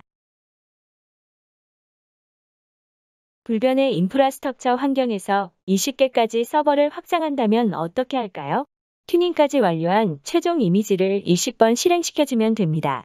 더욱이 이 이미지는 하이브리드 클라우드를 지원하여 퍼블릭 클라우드에서도 동작 가능합니다. 물리 서버나 가상 서버 환경에서는 머신이 중요했습니다. 불변의 인프라 환경에서 머신은 더 이상 소중히 다룰 필요가 없습니다. 컨테이너 기술은 운영팀과 개발팀에게 머신을 추상화하여 애플리케이션 중심으로 전환할 수 있게 해줍니다. 어제까진 문제 없었는데 오늘 작업하신 분 계세요? 누구 맘대로 우리 서버에 막 배포하시는 거예요? 혹시 경험이 있으신가요? 이뮤터블 인프라스트럭처에서 서버는 더 이상 중요하지 않습니다. 아직도 서버를 애지중지 키우시고 계신 거 아니시죠? 네, 이렇게 어플리케이션 중심의 인프라스트럭처까지 보셨는데요. 병호 프로님, 그 이뮤터블 인프라스트럭처를 도입하면은 무엇이 좋아지는 건가요? 네. 좋아지는 점을 설명드리기 위해서 우선 기존의 인프라부터 좀 설명을 드리면, 예를 들어 웹서버를 설치를 해야 된다라고 설치를 하시고, 보안 취약점도 조치를 해야 되고, 성능도 튜닝을 해야 되고, 이런 식으로 기존의 인프라는 이런 작업들을 할 때마다 하드디스크에 라이트 작업이 필요합니다. 그래서 서버가 계속 변화하게 되고, 변경점을 적용하기 위해서는 서버를 재기동해야 되고, 물론 이 재기동 때는 서비스 중단이 발생하고요. 그리고 서버 대수를 늘릴 때는 단순 반복적인 설정이 계속 필요했는데요. 이런 불변의 이뮤터블 인프라스트럭처에서는 웹서버가 설치된 이미지로 컨테이너를 기동시키면 되고, 보안 취약점이 필요하다. 그럼 보안 취약점이 된 이미지를 기동시키면 됩니다. 물론 기존에 있던 컨테이너는 폐기가 되고 서비스 무중단으로도 가능하고요. 그리고 컨테이너를 확장하는 것도 명령 한두 줄이면 가능할 정도로 간단해집니다. 네. 이게 또 중복되는 내용일지 모르겠지만 서버를 그럼 애지중지한다. 자, 이런 의미는 또 어떤 것을 말씀하시는 건가요? 네. 이 컨테이너 환경에서 이렇게 폐기되고 새로 생성되고 그렇기 때문에 기존의 인프라처럼 머신이나 뭐 서버 자체를 관리자가 애지중지하지 않습니다. 그렇기 때문에 잘 구축된 컨테이너 인프라라면 손이 가지 않을 정도로 관리하기 아주 쉬워집니다. 네, 이렇게 요약을 해주셨고요. 바로 관련해서 데모 자료인 VM과 컨테이너상에서 아파치 톰캣 설치 실행 그리고 배포 자료 바로 보시죠. 네, 안녕하십니까. 오픈마루 클라우드 사업팀의 박준영입니다. 안녕하십니까. 오픈나루 클라우드 서비스팀의 최봉근입니다. 네, 오늘 VM과 컨테이너상에서 아파치 톰캣 설치, 실행 그리고 배포 데모를 보여주실 텐데요. 컨테이너 환경에서 설치가 상당히 어려운 걸로 알고 있는데 간단하게 설명 한번 해주시겠나요? 이제 컨테이너 환경으로 넘어오게 되면 기존 VM 환경에 비해서 훨씬 더 복잡하고 확장도 더 어려울 거다라고 막연하게 생각하고 계신 것 같은데요. 네. 실제 비교해 보기 위해서 저희가 각각 VM 환경과 컨테이너 환경을 준비해 봤고요. 네. 이 위에서 웹아스 시스템을 설치 구성해 보면서 두 환경 간의 차이점을 확인해 볼 수 있는 데모를 준비했습니다. 네. 자, 먼저 애니메이션이 나오고 있는데요. 이건 어떤 건가요? 네, 이게 기존 VM 환경에서 웹아스 시스템을 구성하게 되는 절차인데요. 실제로 이렇게 물리 서버를 도입하게 되면은 OS를 깔게 되고요. 그 위에 톰캣을 올리고 그 위에 어플리케이션을 올리게 될 겁니다. 물론 톰캣은 다른 왓으로 바뀔 수 있지만 네. 기본적으로 이런 절차가 되게 되면 완료가 되기까지는 수일이 소모되겠죠. 하지만 컨테이너 환경으로 오게 되면 이제 몇 개의 명령만으로 웹아스 시스템 구성이 가능해지기 때문에 기존 VM 환경에 비해서 90% 이상 시간이 단축된다라고 할 수 있습니다. 네, 90%나 단축이 된다라고 말씀을 주셨는데요.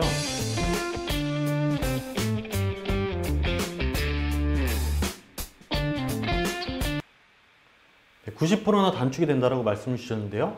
VM 환경, 그럼 테스트 구성도에 대해서도 한번 설명해 주시죠. 네, VM 환경에서 웹아스를 구성하기 위해서 보시는 것 같은 이런 구성을 준비했는데요. 실제 물리 서버가 있고요. 그 위에 가상화를 올리고 게스트 OS 3개를 설치해서 각각 첫 번째 VM에는 웹서버를 설치하고요.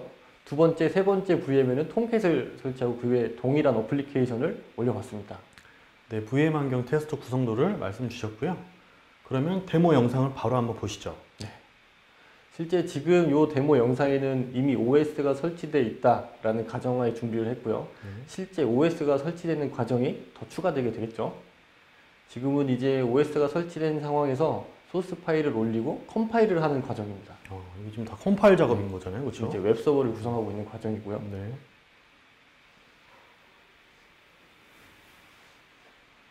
이렇게 해서 컴파일을 하게 되고 필수 패키지들을 설치하게 되면 이제 웹아스 연동을 하기 위해서 웹서버의 설정 파일을 수정하게 될 텐데요. 네.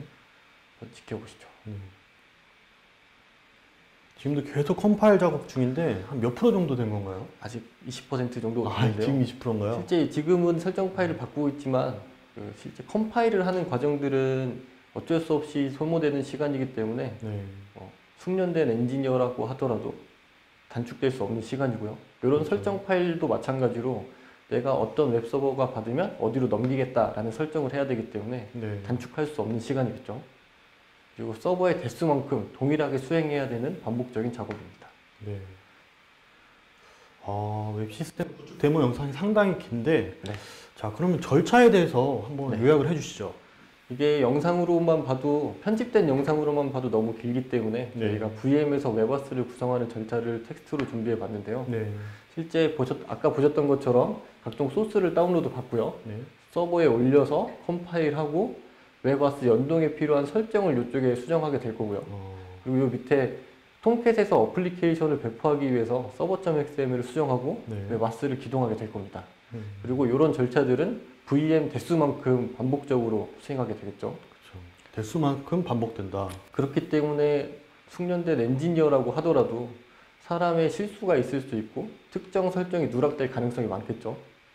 그럼 이걸 찾는데도 엄청난 시간이 소모될 겁니다. 네.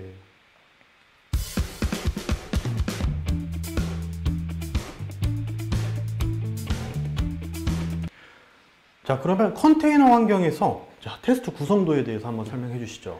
이제 컨테이너 환경에서 톰캣의 어플리케이션을 배포해 보기 위해서 오픈시프트 컨테이너 플랫폼을 사전에 구성해 놨고요. 네. 이 위에 몇 가지 명령어를 통해서 톰캣 어플리케이션을 배포해 보는 데모를 준비해 봤습니다. 네, 바로 데모 영상을 통해서 확인해 보시죠. 조금 전에 몇 가지 명령어로 배포가 된다고 했는데요. 네. 실제로 OC new 앱이라는 명령어를 통해서 지금 어플리케이션이 배포가 됐고요. 네. 지금 하나의 컨테이너인 것을 3개의 컨테이너로 늘리기 위해서 UI에서 조작을 했습니다. 명령어로 수행하기 위해서는 OC 레플리카라는 명령어를 쓰면 되고요. 벌써 지금 컨테이너 3개가 기동이 됐고요. 브라우저를 통해서 정상적으로 서비스가 되고 있는지 확인해 보겠습니다. 네. 정상적으로 서비스 되고 있죠. 벌써 끝난 건가요? 벌써 끝났습니다. 아. 수초 걸렸죠. 네. 정말 편집이 없었습니다. 이번 네. 영상은.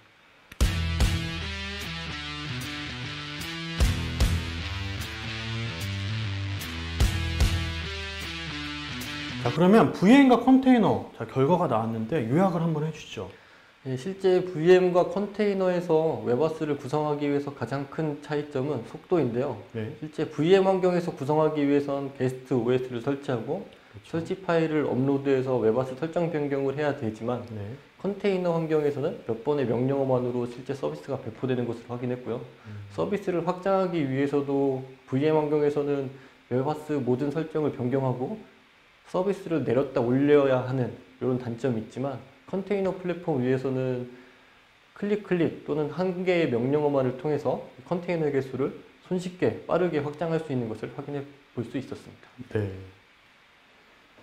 자, 애니메이션을 통해서 VM 컨테이너 비교 한번 해보겠습니다. 네. 지금 동시에 시작을 했고요. 컨테이너는 보시는 것처럼 3개의 명령어 네. 끝났죠. 이미 끝났죠. VM 아직 진행 중이고 이런 절차가 VM 대수만큼 반복돼야 되겠죠. 네. 확실히 애니메이션을 통하니까 좀 더 이해가 쉽습니다. 네. 네. 자, 이렇게 VM 컨테이너 환경 구축 한번 비교를 해봤는데요. 자, 정리 한번 해주시죠, 과장님. 네, 보셨던 것처럼 실제로 설치를 하고 확장하는 데 있어서 막연하게 컨테이너 환경으로 가게 되면 어려울 거다라는 생각을 하셨을 수도 있는데요. 실제로 영상을 보면서 컨테이너 환경으로 오게 되면서 오히려 더 빠르고 쉬워졌다라는 것을 눈으로 확인해 볼 수 있는 시간이었습니다. 네. 이상으로 데모 시연 영상을 마치겠습니다. 감사합니다.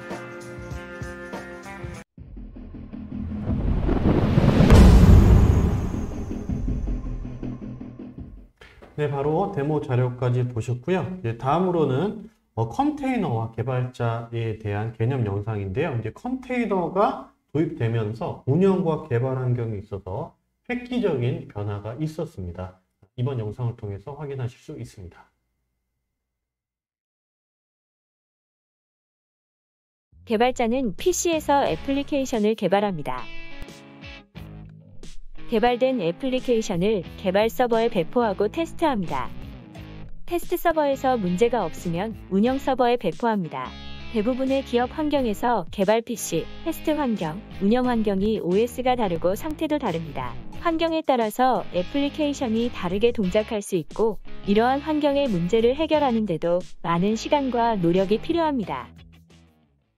개발자가 PC에서 애플리케이션이 동작하는 데 필요한 미들웨어와 라이브러리를 묶어 이미지로 만듭니다. 테스트 환경에 동일한 이미지를 배포하고 테스트합니다. 운영 환경도 같은 이미지를 배포합니다. 컨테이너 엔진만 존재한다면 하드웨어나 OS의 영향을 받지 않고 만들어진 이미지를 동일하게 배포할 수 있습니다. 가상화 환경에서 인프라 엔지니어는 개발, 테스트, 운영 서버들을 구성하고 관리해줍니다. 개발자는 애플리케이션을 만들고 개발, 테스트, 운영 환경마다 배포하고 테스트합니다. 컨테이너 환경에서는 개발자가 이미지를 만들어 배포하면 끝입니다. 운영자는 컨테이너에 대한 조정을 합니다. 네, 병호프로님, 컨테이너라는 부분이 도입되면서 개발과 운영 환경에서는 그럼 어떤 변화가 있는 건가요?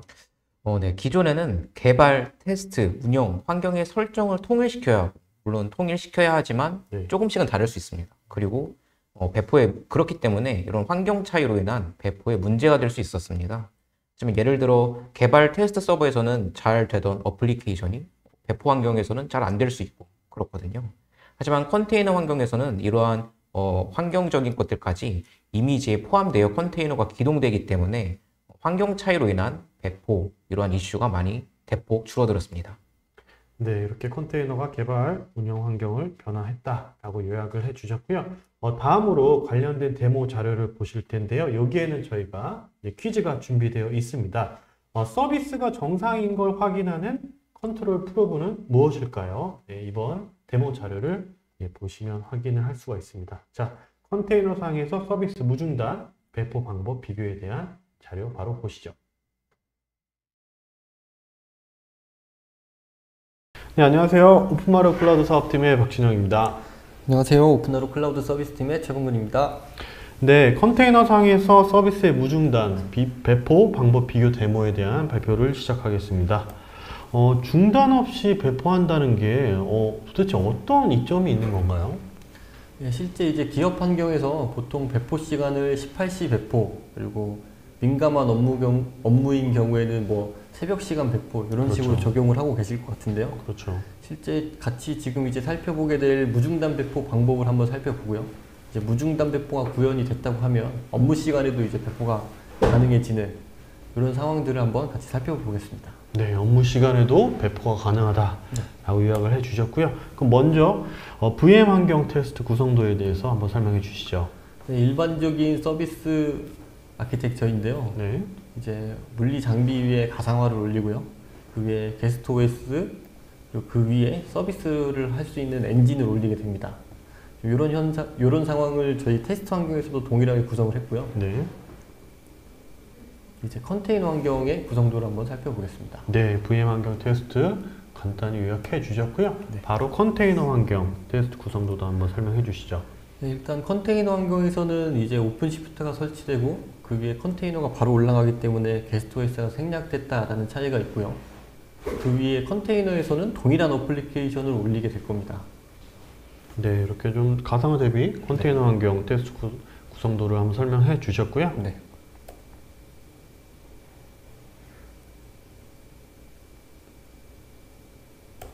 네, 그럼 파드 라이프 사이클이란 무엇인가요?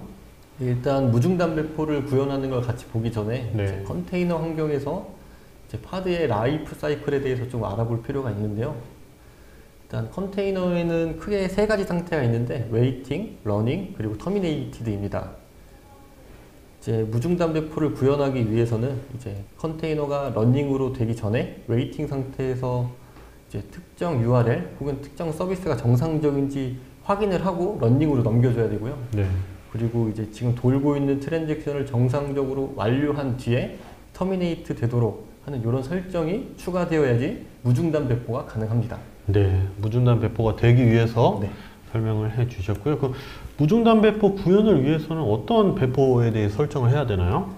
예, 일단 무중단 배포를 하기 위해선 조금 전에 말씀드렸던 것처럼 웨이팅에서 러닝으로 넘어오는 단계, 러닝에서 터미네이티드 되는 단계에서 실제 서비스가 정상적으로 동작할 수 있도록 보장하는 설정을 주입해야 되는데요. 네, 여기 붉은색으로 표시된 박스 안에 보시면 레디니스 프로브라고 있는데요. 이게 웨이팅에서 러닝으로 넘어갈 때 지금은 이제 HTTP URL에 호출을 날려서 HTTP 프로토콜로 호출을 날려서 저 URL이 정상 응답 코드가 떨어져야지 이 컨테이너의 상태를 러닝으로 바꾸겠다라는 설정입니다. 그렇죠. 이 밑에는 이제 러닝에서 터미네이트 되는 과정에서 필요한 설정인데요. 이제 하드가 종료되기 전에 셧다운.c를 수행해서 현재 내 스레드에서 돌고 있는 트랜잭션이 정상적으로 종료되도록 보장하는 그런 설정입니다. 그리고 가장 마지막에는 이제 셧다운.쉘이 비정상적으로 오랫동안 수행될 때, 종료되지 않을 때 60초가 지나게 되면 이 컨테이너를 강제로 종료하겠다라는 설정입니다. 이 설정은 이제 실제 업무 특성에 따라서 어떤 경우에는 뭐 100초가 걸릴 수 있다라고 하면 이 숫자도 그 업무의 특성에 맞춰서 같이 바꿔줘야 되겠죠. 네, 100초를 할 수도 있고 150초를 할 네. 수도 있고 미리 설정만 해놓으면 무중단으로 네, 맞습니다. 배포가 가능하다라고 네. 요약을 해주셨습니다. 자, 그러면 바로 영상을 통해서 확인해 보시죠. 예, 조금 전에 설명드린 레디니스 프로브, 그리고 프리스토프, 그리고 종료 대기 시간을 설정하는 화면입니다. 네. 일단 오른쪽 상단의 터미널에서 레디니스 프로브를 설정하고 있고요. 네. 이렇게 명령 하나로 설정 주입이 가능합니다. 네. 그리고 이제 설정이 됐기 때문에 왼쪽 화면에서 새롭게 배포가 되고 있고요. 네. 이제 프리스토프를 주기 위해서 야멜 파일에 대고 직접 한번 수정을 해보겠습니다. 이제 종료되기 전, 종료 신호를 받게 되면 셧다운.쉘을 수행하라는 설정을 넣었고요. 네. 그리고 종료 대기 시간을 기본 30초에서 60초로 지금 늘리고 있습니다. 네. 60초로 늘리고 있죠. 이렇게 늘리게 되면 셧다운.쉘을 수행하는데 60초가 넘어간다 라고 하면 60초가 되는 시점에 강제로 이제 컨테이너를 종료하게 되겠죠. 네. 이렇게 바로 데모 영상을 통해서 확인을 해 주셨습니다. 네, 이렇게 간단한 설정만으로 무중단 배포 구현이 가능하다는 것을 보셨고요. 이제 넘어가시죠. 네. 그러면 바로 VM 환경과 컨테이너 환경의 배포 비교 영상을 한번 통해서 또 설명해 주시죠. 네, 조금 전에 보여드렸던 구성도와 마찬가지로 이제 VM 환경에서 서비스를 올렸고요. 네. 컨테이너 환경에서 똑같이 서비스를 올렸습니다. 이제 컨테이너 환경은 무중단 배포가 구현이 되어 있는 상태에서 동일하게 JMeter로 부하를 주고 있고요. 네. 이제 우측 하단에 이제 파란 박스로 있는 것은 이제 오픈마루 APM의 헬스 체크 기능인데요. 실제 서비스가 100% 정상일 때는 파란색으로 초록색으로 보이고요. 오류가 발생하게 되면 이제 붉은색으로 변하게 됩니다. 네. 지금 VM 환경에서는 이제 무중단 배포 설정이 안 되어 있기 때문에 오류가 났고, APM 화면에서도 마찬가지로 헬스 체크가 실패하기 때문에 빨간색으로 변하는 것을 같이 확인할 수 있었습니다. 이제 특정 시점에는 오류율이 뭐 49%까지 올라가는 것을 같이 확인할 수 있었습니다. 네, 이렇게 반면에 네. 컨테이너는 이제 오류율이 아예 0%. 0%네요. 네. 저런 에러율 차이가 확실히 알 수 있는 데모 영상이었습니다. 네. 네, 이렇게 테스트 결과 요약을 보니까 에러율이 확 눈에 띄는데요. 간단하게 요약 한번 해주시죠. 네, 조금 전에 이제 APM 화면과 JMeter에서도 보셨던 것과 마찬가지로 이제 VM 환경에서는 이제 무중단 배포가 구현이 안 돼 있기 때문에 네. 배포되는 시점, 이제 새롭게 톰캣이 내려갔다 올라가는 시점에 에러율이 올라가는 것을 확인할 수 있었고요. 네. 이제 컨테이너 환경에서는 이제 무중단 배포를 구현해놨기 때문에 오류율 0%인 것을 확인할 수 있었습니다. 네, 이렇게 컨테이너 환경에서는 에러율이 0%라는 거 확실하게 설명을 해주셨습니다. 네, 이렇게 무중단 배포가 구현되게 되면 저희가 처음에 말씀드렸던 이제 뭐 배포를 뭐 18시에 한다, 민감한 업무는 뭐 새벽 시간에 배포를 한다라는 것들이 이제 해소가 되겠죠. 이제 네. 업무 시간에 배포를 할 수 있어진다라는 장점이 있는 것을 같이 확인할 수 있었습니다. 네, 이상으로 데모 영상 발표를 마치겠습니다. 감사합니다. 감사합니다. 네, 정답은 레드니스 프로브입니다.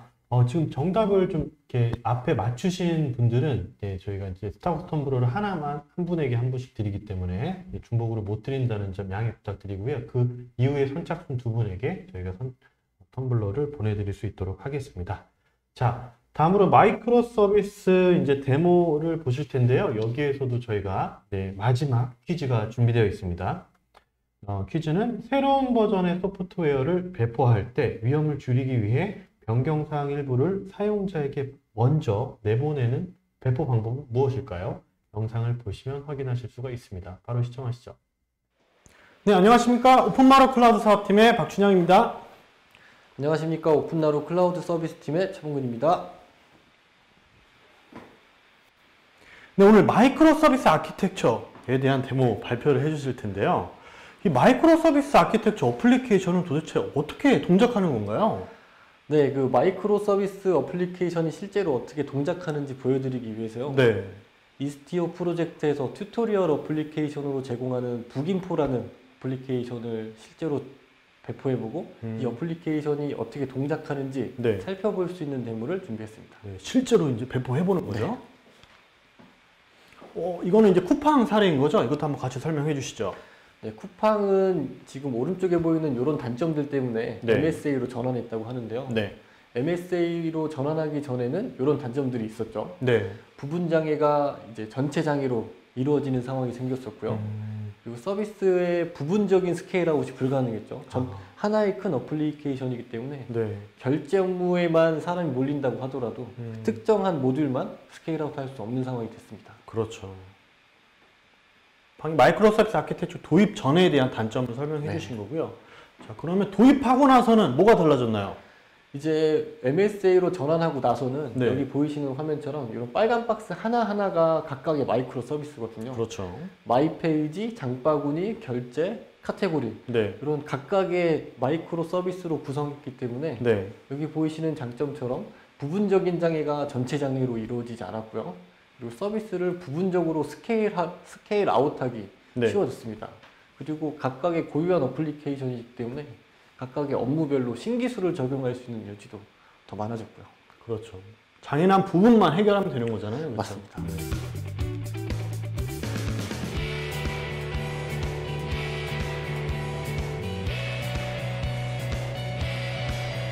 자, 이거는 어떤 걸 보여주려고 하시는 건가요?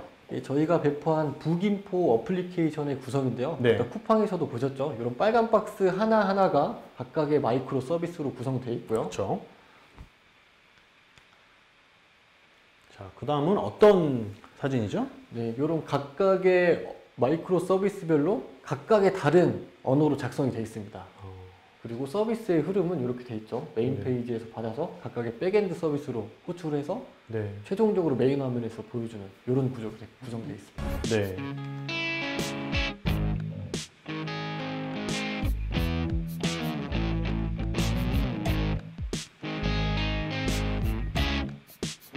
자, 이건 시나리오 1번이죠? 시나리오 1번 설명 한번 해주시죠. 네, 조금 전에 사례를 통해서도 이제 MSA로 전환하게 되면 네. 일부 서비스 장애가 전체 서비스 장애로 확대되지 않는다라고 말씀드렸었는데요. 네. 실제로 이 북인포 어플리케이션의 일부 서비스의 장애를 내볼 거고요. 네. 이 일부의 장애가 전체 장애로 확대되는지 살펴볼 수 있는 데모를 준비해 봤습니다. 네. 실제 북인표 서비스의 저 별점 표시 기능에 장애를 낼 건데요. 네. 지금 장애가 나기 전 정상적인 상황에서는 검은색 별점, 그리고 붉은색 별점, 그리고 별점 없음 이렇게 세 가지 버전이 랜덤하게 표시되고 있습니다. 네. 세 가지 버전. 이게 지금 정상적인 상태였고요. 네. 장애를 내기 위해서 임의로 파드의 개수를 0개로 조절했습니다. 네. 서비스가 내려간 상태를 만든 거죠. 네.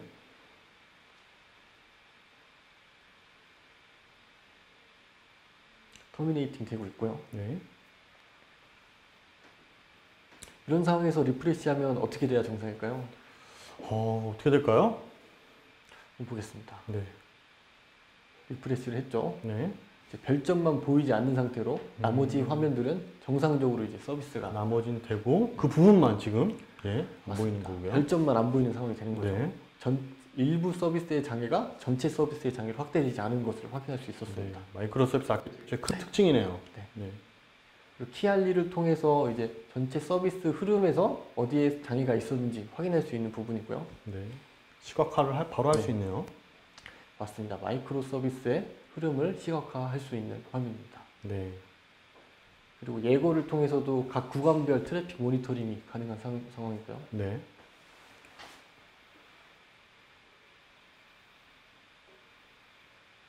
이렇게 해서 첫 번째 시나리오 별점 서비스가 장애 났을 때 전체 장애로 확대가 되는지 안 되는지 살펴보는 데모를 마치겠습니다. 네.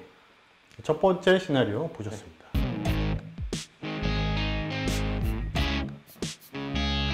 네, 마이크로 서비스 아키텍처로 그럼 트래픽까지 관리를 할 수 있는 건가요? 네, 맞습니다. 이제 MSA 환경으로 전환을 하게 되면 네. 이렇게 특정 사용자가 특정 버전으로 가야 된다. 특정 고객사가 특정 버전으로 가야 된다. 네. 라는 뭐 사용자의 트래픽을 제어할 수 있는 방법이 필요한 상황이 생길 텐데요. 그렇죠. 이런 상황에서 어플리케이션의 변경 없이 오픈시프트 컨테이너 플랫폼 설정 변경만으로 서비스 재기동도 필요 없이 네. 적용되는 모습을 한번 볼 수 있는 데모를 준비해 봤습니다. 네. 재기동도 필요 없다라고 말씀 주셨고요. 자, 그러면 미리 설정을 해야 되는 거잖아요. 그렇죠? 네, 맞습니다. 여기 보이시는 것처럼 네. 오픈나루라는 사용자는 버전 3로 가야 된다라는 네. 설정을 집어넣는 설정 파일입니다. 미리 설정을 하고 그거에 관련된 영상 한번 보시죠. 네, 맞습니다. 조금 전에 보셨던 설정이죠. 네. 오픈나루라는 사용자는 버전 3로 가라라는 설정 파일을 오픈시프트에 적용을 했습니다. 네. 적용이 된 상태에서 네. 실제 브라우저를 리프레시하면서 네. 살펴보겠습니다. 네. 버전 3이기 때문에 항상 오픈나루라는 사용자는 붉은 색깔 별점을 보게 될 거고요. 붉은색. 지금 일반 사용자는 붉은 별점이 아니고 모든 별을 랜덤하게 보고 있는 상황이고요. 네. 지금 이제 오픈나루라는 사용자로 로그인을 했습니다. 네. 오픈나루 사용자는 붉은색만 볼 수 있는 상황이죠. 네.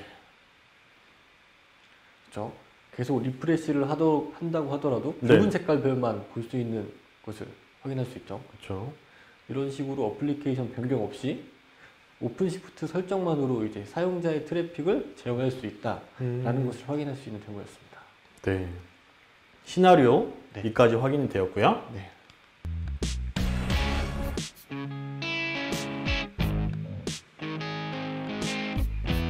네, 시나리오 3 까나리 배포 방법 데모인데요. 까나리 이거는 가스를 맞는 그런 새 아닌가요? 아, 네, 맞습니다. 이게 광부들이 광산에 들어갈 때 네. 까나리라는 새를 가지고 들어갔다고 하는데요. 아, 가스가 유출되면 까나리라는 새가 먼저 울어서 네. 위험을 더 빠르게 감지할 수 있도록 아, 그렇게 했던 것이 까나리라는 새입니다. 네.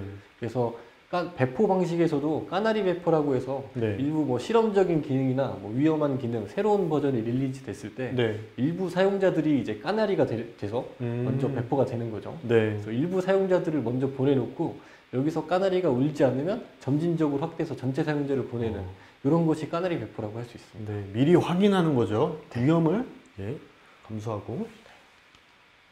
자, 이것도 이제 미리 설정해야 되는 거잖아요. 그렇죠? 네, 맞습니다. 지금 이제 이미 배포되어 있는 버전 1, 2, 3가 있는데요. 네.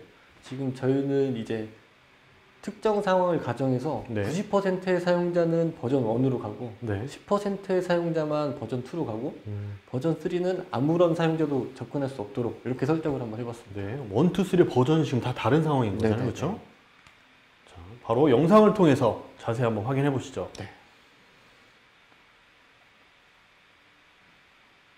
저 기존 환경에서는 동일한 RPS를 보이고 있죠. 네. RPS가 4점 몇으로 다 동일한 상태입니다. 네. 여기 보시죠. 자, 동일하게 지금 설정을 해 놨고요. 네. 좀 전에 말씀드렸던 것처럼 V1의 가중치를 90, V2의 가중치를 10, V3의 가중치를 아예 주지 주지 않았습니다. 않았습니다. V3로는 접근할 수 없는 상태가 될 거고요. 네. 이제 설정을 적용해보고 화면을 리프레시 해보겠습니다. 자, 리프레시한 모습이고요. 네. 일단 버전 3 붉은색 별점은 아예 보이지 않는 상황이네요. 네. 계속 반복해서 리프레시를 해보겠습니다. 네. 10% 확률로 검은 색깔 별이 보였고요. 그렇죠. 버전 3는 아까 안 보였고 네. 지금 10% 검은색.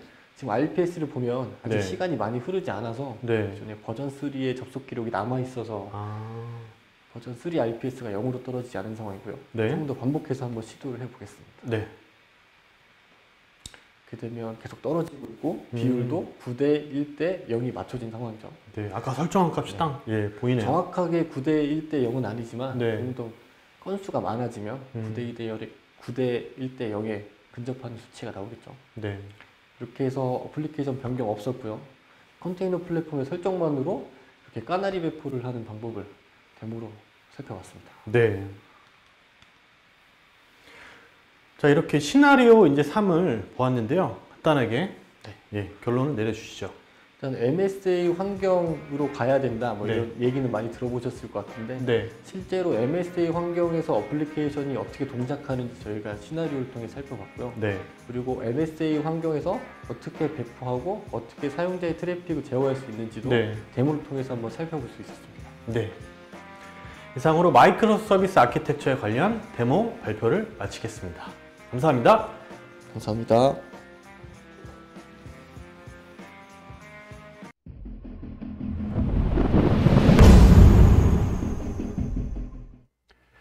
네, 정답은 까나리 배포였습니다. 자, 그러면 MSA 데모 관련해서 병프로님께서 한번 정리해 주시죠. 네. 기존의 개발 조직에서는 뭐 예를 들어 개발 1팀, 개발 2팀 이렇게 업무별로 나뉘지 않았을 텐데요. 보신 북인포를 예시로 들면은 메인 페이지는 파이썬, 리뷰 페이지는 자바 뭐 이런 식으로 파이썬, 자바, 루비, 노드 서로 다른 언어로 구성되어 있었습니다. 이렇게 다른 언어로 되어 있다는 것은 업무별로도 나뉠 수 있다라고 의미할 수 있는데요. 그렇기 때문에 이런 MSA를 통해서 분야별로 조직이 나뉘는 게 아니라 업무별로 팀을 별점팀, 리뷰팀, 메인 페이지 팀 등 업무별로 조직을 나뉠 수 있습니다. 물론 이 업무별로 나뉜 팀에는 개발자들만 존재하시는 게 아니고 이러한 서비스를 잘 운영하시기 위한 개발자, DBA, 뭐 인프라 담당자 등등 이런 구성원을 예시로 들 수 있을 것 같습니다. 네, 데모에 대한 요약을 해 주셨고요. 네, 저희가 이제 마지막 그 영상인 오픈시프트 국내 구축 사례로 살펴보는 파스클라우드의 EA인데요. 저희가 이제 오른쪽 채팅창에 오늘 그 서베이에 대한 링크를 걸어 놓았습니다. 이 부분을 작성을 해 주셔야지 텀블러도 정답을 맞추신 분들 텀블러를 받으실 수가 있고요. 스타벅스 기프트도 받으실 수가 있습니다. 자, 그러면 마지막 영상인 오픈시프트 국내 구축 사례 바로 보시죠. 네, 안녕하십니까. 오픈마리오 클라우드 사업팀의 박준영입니다. 네, 오픈시프트 국내 구축 사례에 대해서 발표를 시작하겠습니다. 네, 오픈시프트는 어느 기업에 도입이 됐고 어느 분야에 도입됐으며 어떠한 도입 효과가 있었을까요?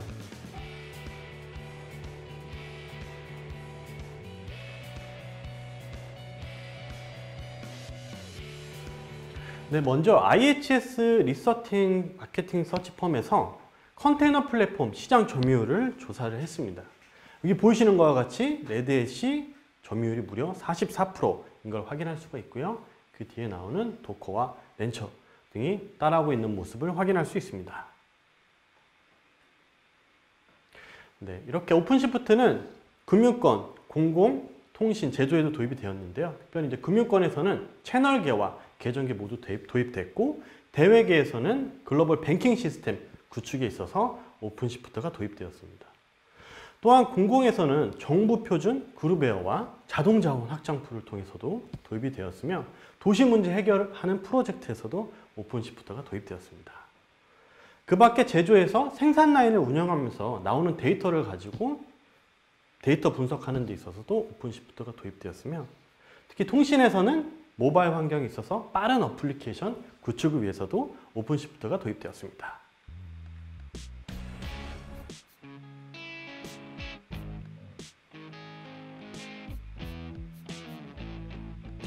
네, 금융권에서 계정계에 도입이 되었습니다. 계정계는 고객들의 민감한 데이터, 신용정보라든지 고객의 계좌정보 이런 것들을 운영하는 시스템인데요.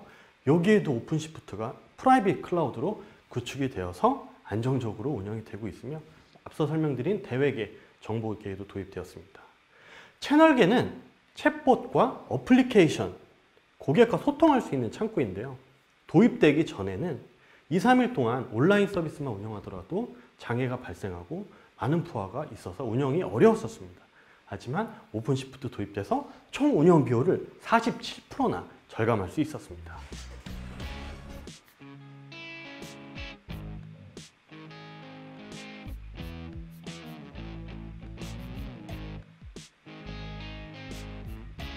네, 공공에서 레퍼런스 도입된 대표적으로 4가지가 있는데요. 첫 번째는 자동자원 확장풀, 오픈시프트의 기능을 통해서 자원을 안정적으로 운영할 수 있고요.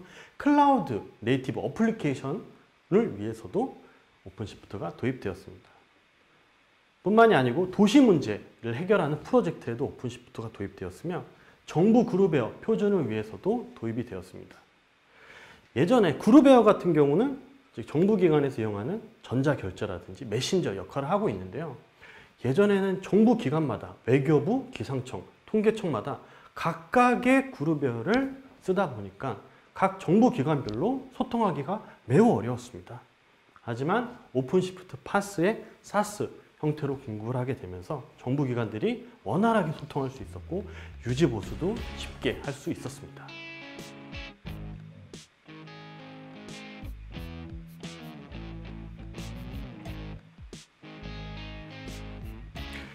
또한 통신 3사가 모두 도입되었는데 대표적으로 모바일 어플리케이션의 빠른 배포를 위해서 오픈시프트가 도입되었으며 제조에서는 생산 라인을 운영하면서 나오는 그러한 데이터들을 가지고 분석하는 운영 환경을 만들기 위해서도 오픈시프트가 도입돼서 원활하게 운영하고 있습니다.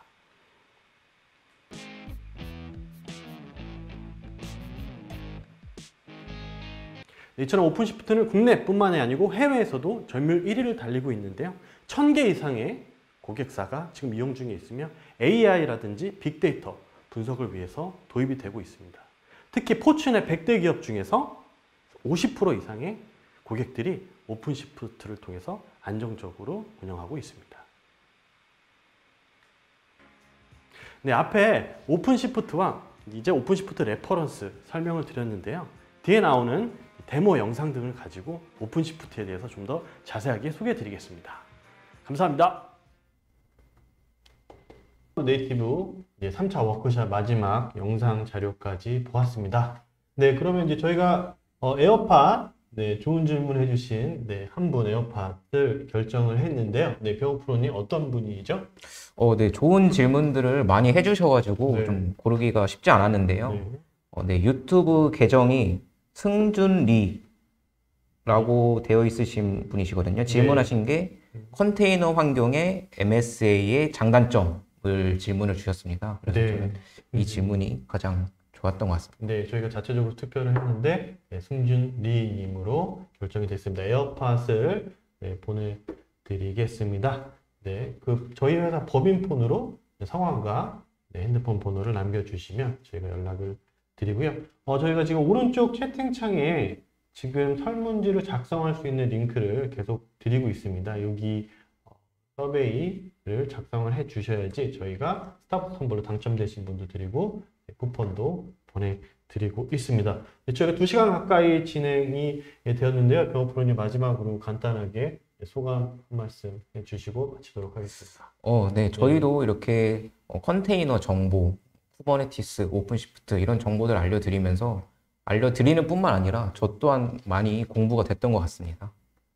네, 이렇게 소감도 말씀을 해주셨습니다. 그럼 클라우드 네이티브 3차 워크샵을 마치도록 하겠습니다. 감사합니다.